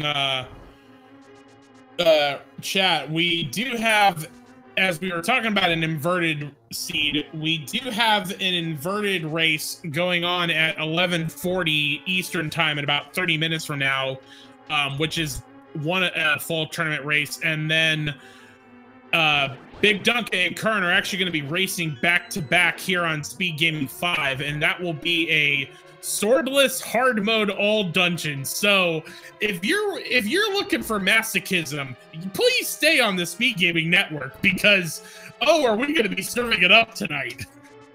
Yep, and just bring up 2 races and watch them on each computer if you can somehow track 2 races. Otherwise, you are able to also watch our the video of the race later on, either here on the various Speed Gaming Networks under a videos link, or on YouTube on our playlist of all the matches from this tournament. You'll be able to watch any race you want to at any time. So you will be able to you'll be able to catch all of the races however you want to do them. And to answer the question in chat, no, we are not going to be commentating the second race. Let me actually confirm who are the commentators for that race, as I have the page up here. I've got it. It's Mentos Man 8 and Walter the Fourth. Correct. Two of our fine commentators will be getting you guys through race number 2.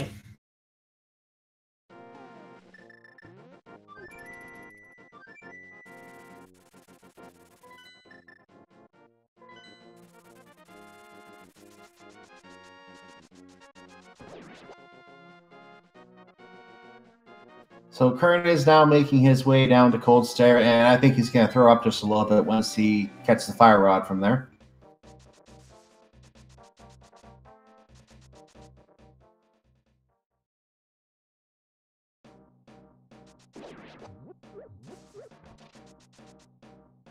Qirn does use the bomb jump trick to get through this.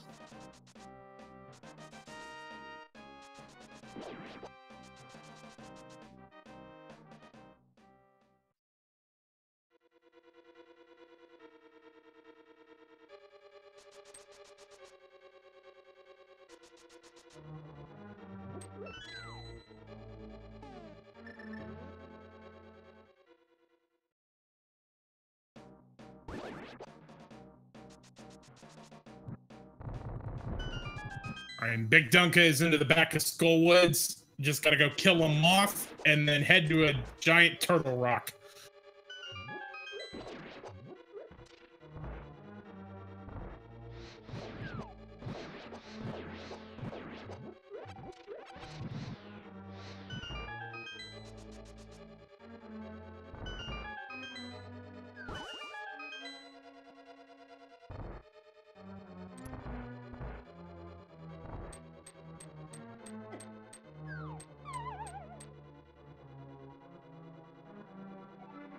And BigDunka drops into Mothula's arena. The bug lifts and takes air. BigDunka pulls out his sword made of bacon and starts flinging at the moth. Takes a couple hits from the fire shots. Gets nailed by a spike. Seems to be having a hard time getting his shots in as Mothula's flying very close to the spikes, but he's coming back to the center of the arena now, and BigDunka gets the final hit in. And that is another crystal. And that is the 6th crystal and a compass. And we just have one more crystal to go, and then we'll be making our way up to Ganon's tower.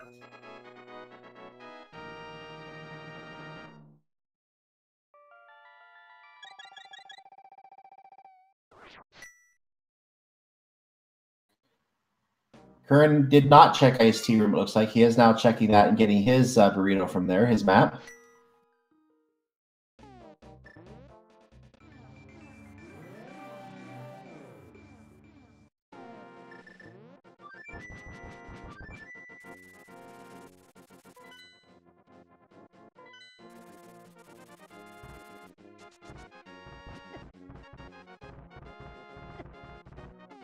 BigDunka getting assaulted by the cabbages a little bit there on his way up. That's 3 hits already coming up the first ladder.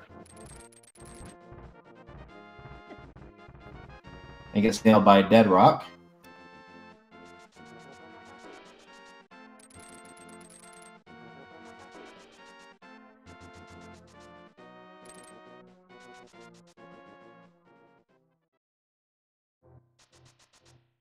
As BigDunka climbs towards Turtle Rock, Qirn is about to initiate his fight with the single eye of Cold Stare. He frees Cold Stare from his prison, and he is about to trap the eyes into a corner and assail them mercilessly.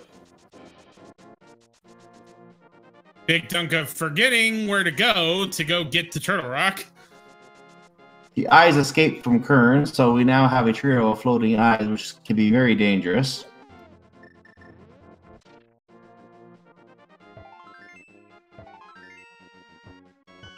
He does complete the fight, however. He does get his fire rod, and we probably could hear a little bit of bleeping from over there right now. But that does put Qirn, I believe... let's check. Yes, Qirn is now in go mode himself, as he now is able to complete the rest of the seed at this point.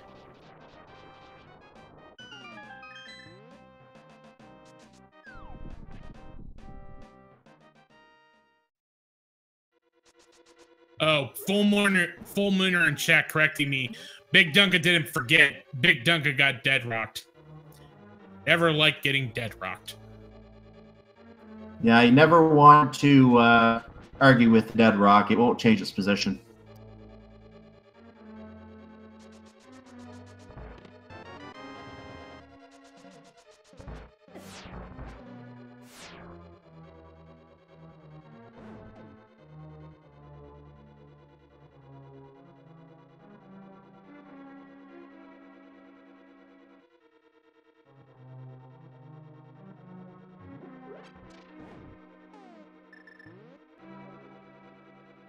BigDunka making his trip around torches right now. Going to get his hook shot out and grab onto one of the torch ledges to pull himself into the pit. Make his way up to the upper pair of chests. Gonna use that cape to get around the rollers. And just dungeon items.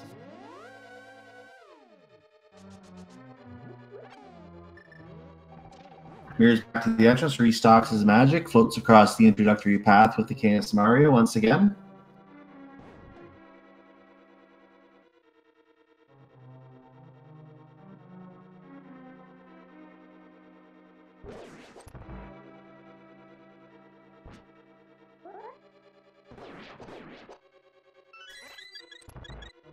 Qirn, meanwhile, is making his way towards Mothula, slashes a hole in the wall. Goes to grab his final key to unlock the locked door leading to the Mothula's lair.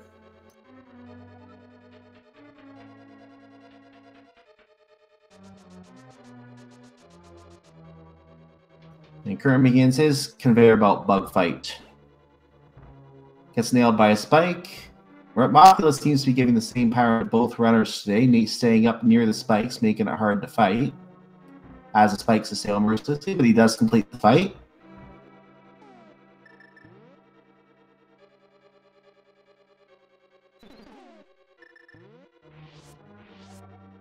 BigDunka is acquiring a couple fairies at this time, it looks like. Wants to be well armed for the trip up Ganon's tower later.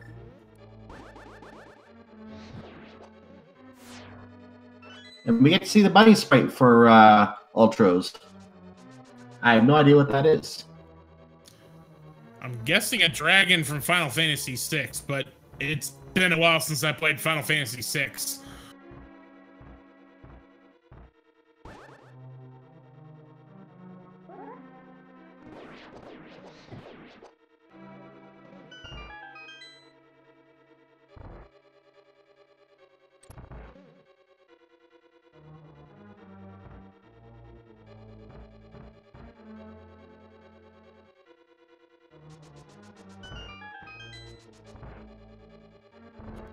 Oh, it's Ultras's friend, Chupon. I do not know Final Fantasy VI, so I will not even act like I do. Either way, BigDunka has found enough keys to where he won't have to do Laser Bridge. So now would be a good time to remind those in chat that there is a game we like to play when we get to Ganon's Tower that we're not starting yet. If you do want to play in that game that we're not starting yet, you need to either donate 250 bits or subscribe to one of our illustrious 6-speed gaming channels. And once BigDunka gets to Ganon's Tower, that is when we will be starting the game that we're not starting yet. And because we are not starting the game yet, please do not post numbers for a game that we are not starting yet into a chat for a game that we are not starting yet. We will let you know when the game is starting. You can post your numbers for the game that we have not started yet.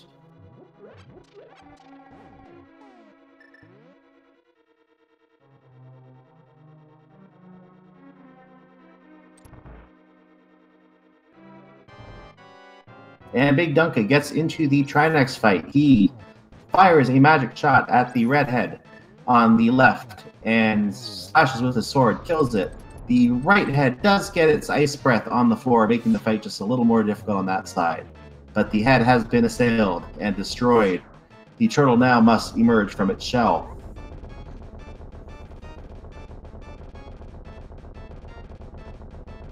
And out it comes. BigDunka lines up a spin shot, and it doesn't get around the room, and it's already dead. BigDunka now has all dungeons except for Agahnim 2 cleared. We are now heading towards Agahnim 2, and that means it is time, ladies and gentlemen, to start getting your numbers in chat. That's right, because there are 22 locations where that Ganon's Tower Big Key can be in the basement of Ganon's Tower. Once again, if you want to play in the guessing game, you need to subscribe to the 6-Speed Gaming channels or donate 250 bucks. Cyclone! What does he guess? Well, when I play the Big Key guessing game, I say it's always 11 because, well, always. What about you? You know, since we almost had a 15, well, we really only had like 8, but since we were looking like a 15 in Aga 1, I'm going to say 15 today.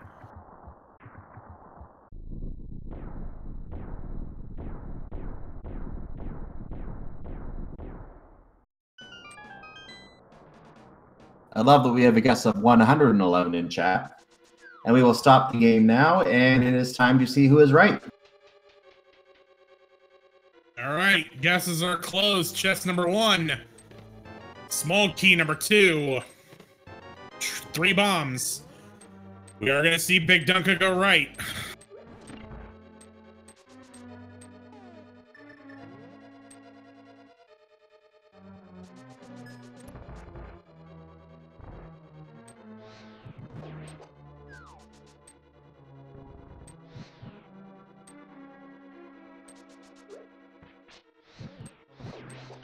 He does skip tile room, which is the standard play for many runners in this right side scenario. He drops the Canis Samari block onto the conveyor belt a couple times to change the block patterns around the barriers. Chest number 3 is arrows. Chest number 4 is 20 rupees. Chest number 5 is the big key. Number 5 is the winner. There we go. Big number 5.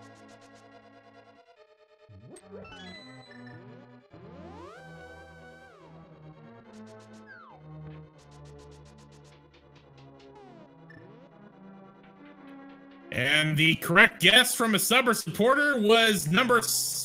Wait. That's our tracker, Crunchy Chocobo. Not only tracking, but also getting the big key guess. Wait a minute. Did they change the bot? Because I thought it was Price is Right rules, closest to that going over. No, the big key bot has never been Price is Right rules. That's just a common rule that people like to throw in to say, hey, I was closer than you because you went over.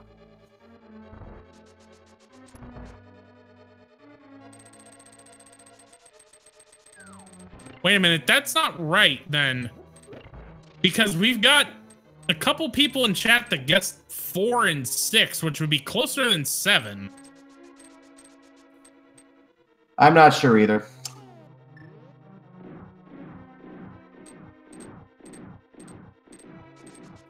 Well, either way, 1 hour, 48 minutes, 22 seconds, BigDunka's in the gauntlet.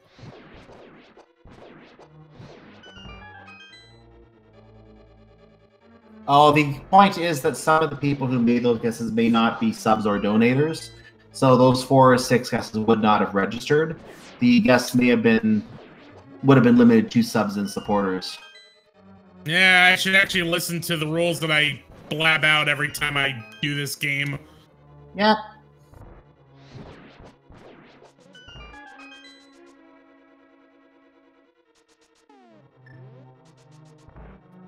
BigDunka not bothering with getting an Antiferry, which is actually wise, but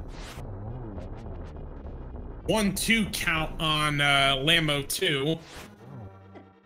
He is having some difficulty with this fight. Got a second trip through the sands there for one of the snakes. He does get it, however. He's pulling on the Triforces on the wall in disgust as he proceeds through the door and heads upstairs. Qirn, meanwhile, gets his final crystal from Turtle Rock and is about to follow behind. Do you think he will go left or right today, Jax? I have absolutely no idea based on his history. I'm gonna say he's trolled himself enough. Let's hope he goes right.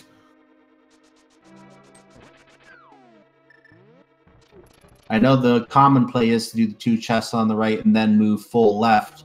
If he does do that, it's going to be closer to a number 20, 19 or 20 possibly to get that big key, and that will put him even further behind at this point.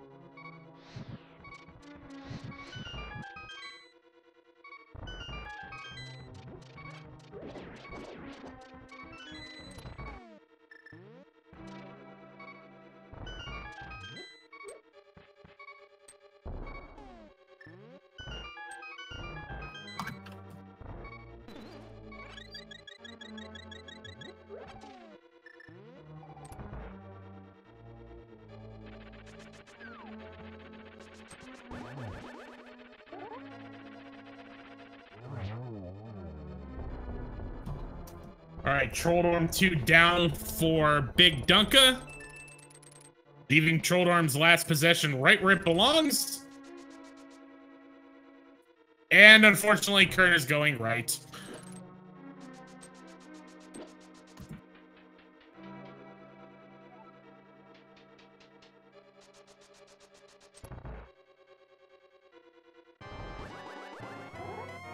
And time for the Geometry Wars. And let's see how bad this one can be today.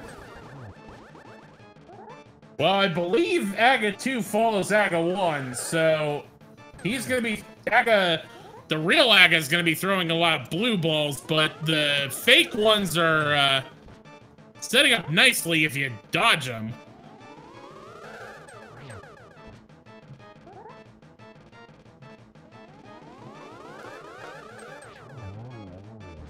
All right. BigDunka has Aga 2 down, and with all, wait, let me recount. All 12 dungeons done, it is time for the Big Pig. Time for some delicious bacon.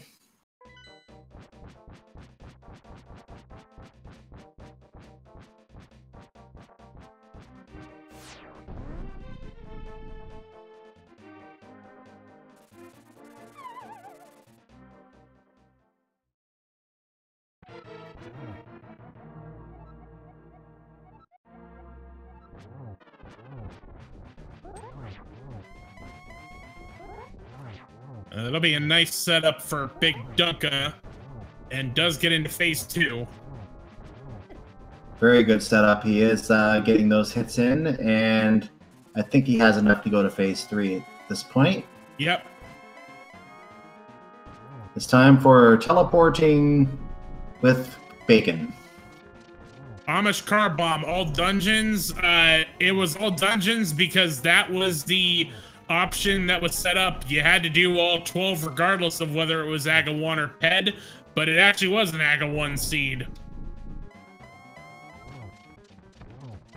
All right, that's one arrow to the face.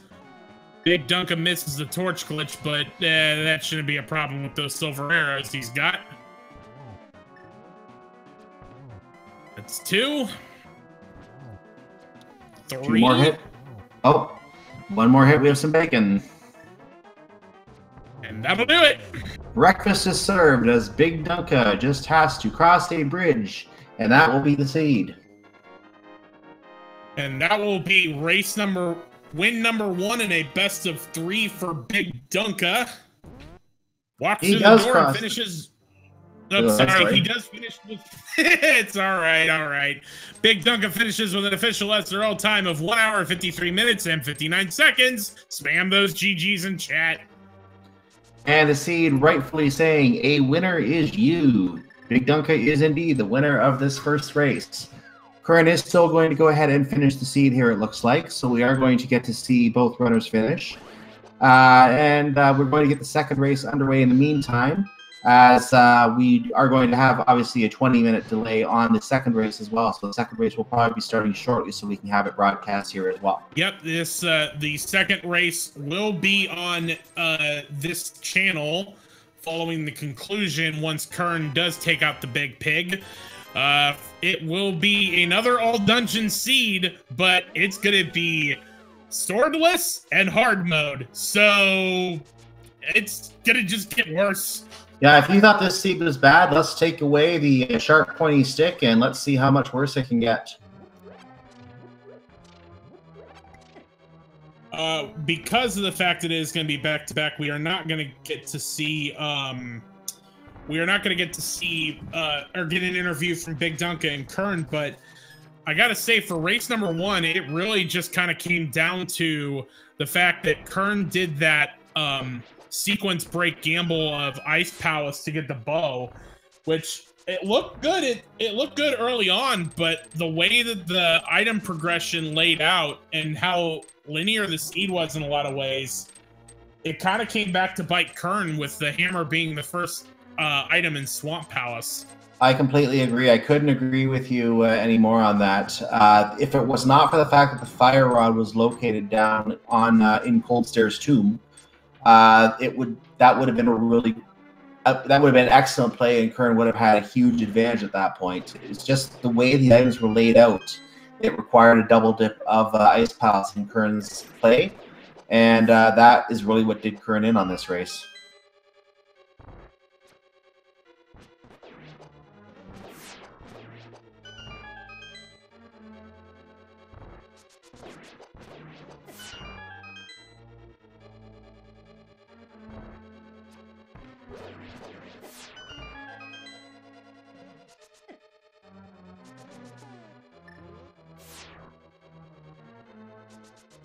Qirn is making his way now to the landless fight as we see the swordsman on BigDunka's credits.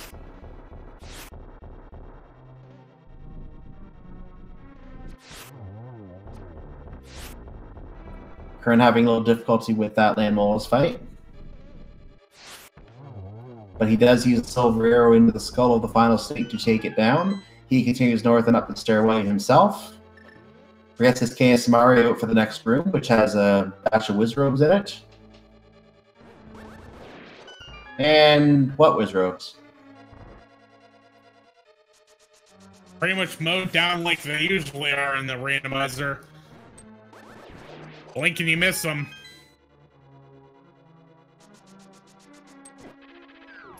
And 2 guards go to their fumbling to their unfortunate doom. I hope they enjoy their visit to the snake-infested pits below the Ganon's Tower.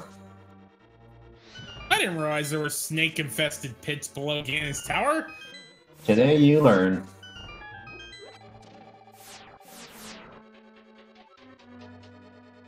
And meanwhile, we do finally get our check of the pedestal. It was a broken heart on the pedestal. So just a little bit of love.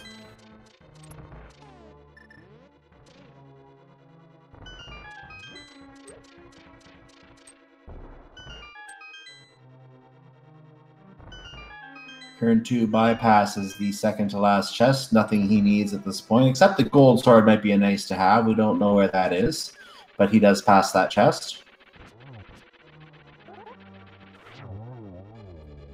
And just a quick kill of Trolldorm 2. And once again, being a good person and leaving Trolldorm's last position right where it belongs. What a very kind pair of Hylians we have in today's race.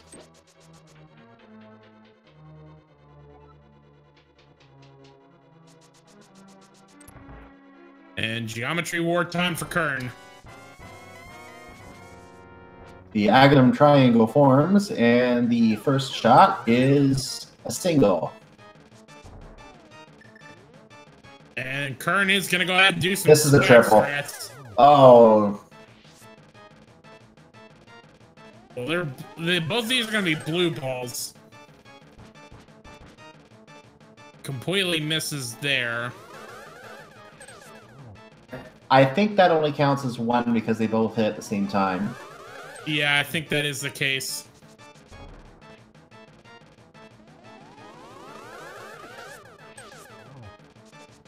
So I think it's like a 1-1-0-1-1-1 so far. And there's the last hit. Very binary of Qirn, if I may say. Yeah, definitely.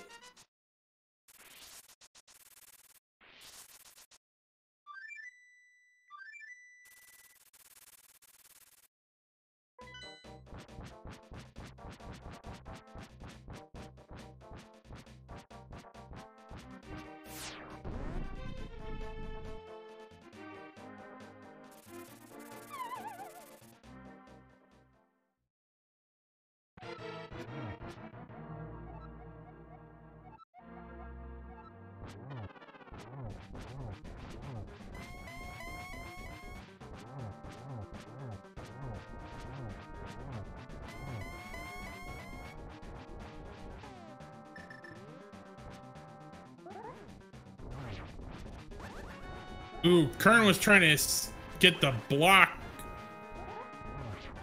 Yeah, he was trying to get the block set up to try to do some sword spins, but not really working out for him. Gotta be careful though. 3 hearts on blue mail, 1 Ganon hug, and you're a little dead. Oh! But he did have a fairy.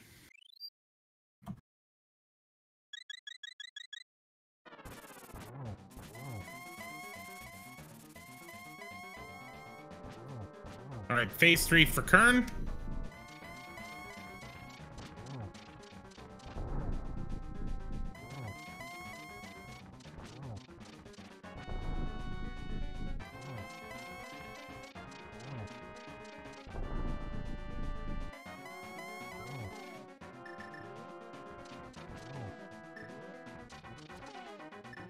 All right, 1 arrow to the face. Does get the torch glitch. 2 and 3. 1 more to go. And that'll do it. We have bacon for the 2nd time. And Qirn has to just cross the bridge, and we will have the end of the 1st race. The 2nd race should be underway very shortly, and we will have that for you right after this on Speed Gaming 5. And Qirn finishes with an official SRL time of 2 hours, 2 minutes, 19 seconds. GG's to Qirn. But yes, we with this being a back-to-back, we will not have interviews from both BigDunka and Qirn, as they are now getting ready to start their 2nd race. So once again, we will have Mentos Man 8 and Walter IV taking care of y'all through the 2nd part of this race. Once again, we want to give another shout out to our tracker, Crunchy Chocobo. She did a really great job keeping track of all of the items that we found in this old dungeon seed. And Cyclone, was a pleasure to have you in the booth with me tonight. It was very nice to commentate this with you as well this evening.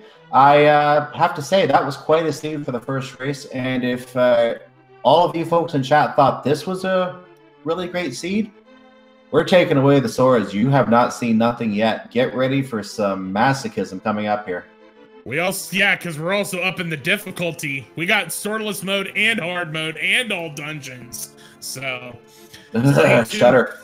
Stay tuned for that. So for Crunchy Chocobo, Cyclone, I am Jex Refi. Thank you all for watching. Be sure to give BigDunka and Qirn's follows on Twitch. Thank you to the Speed Gaming staff. We will see you next mission. Have a great night, everyone. See you for stay around for game 2.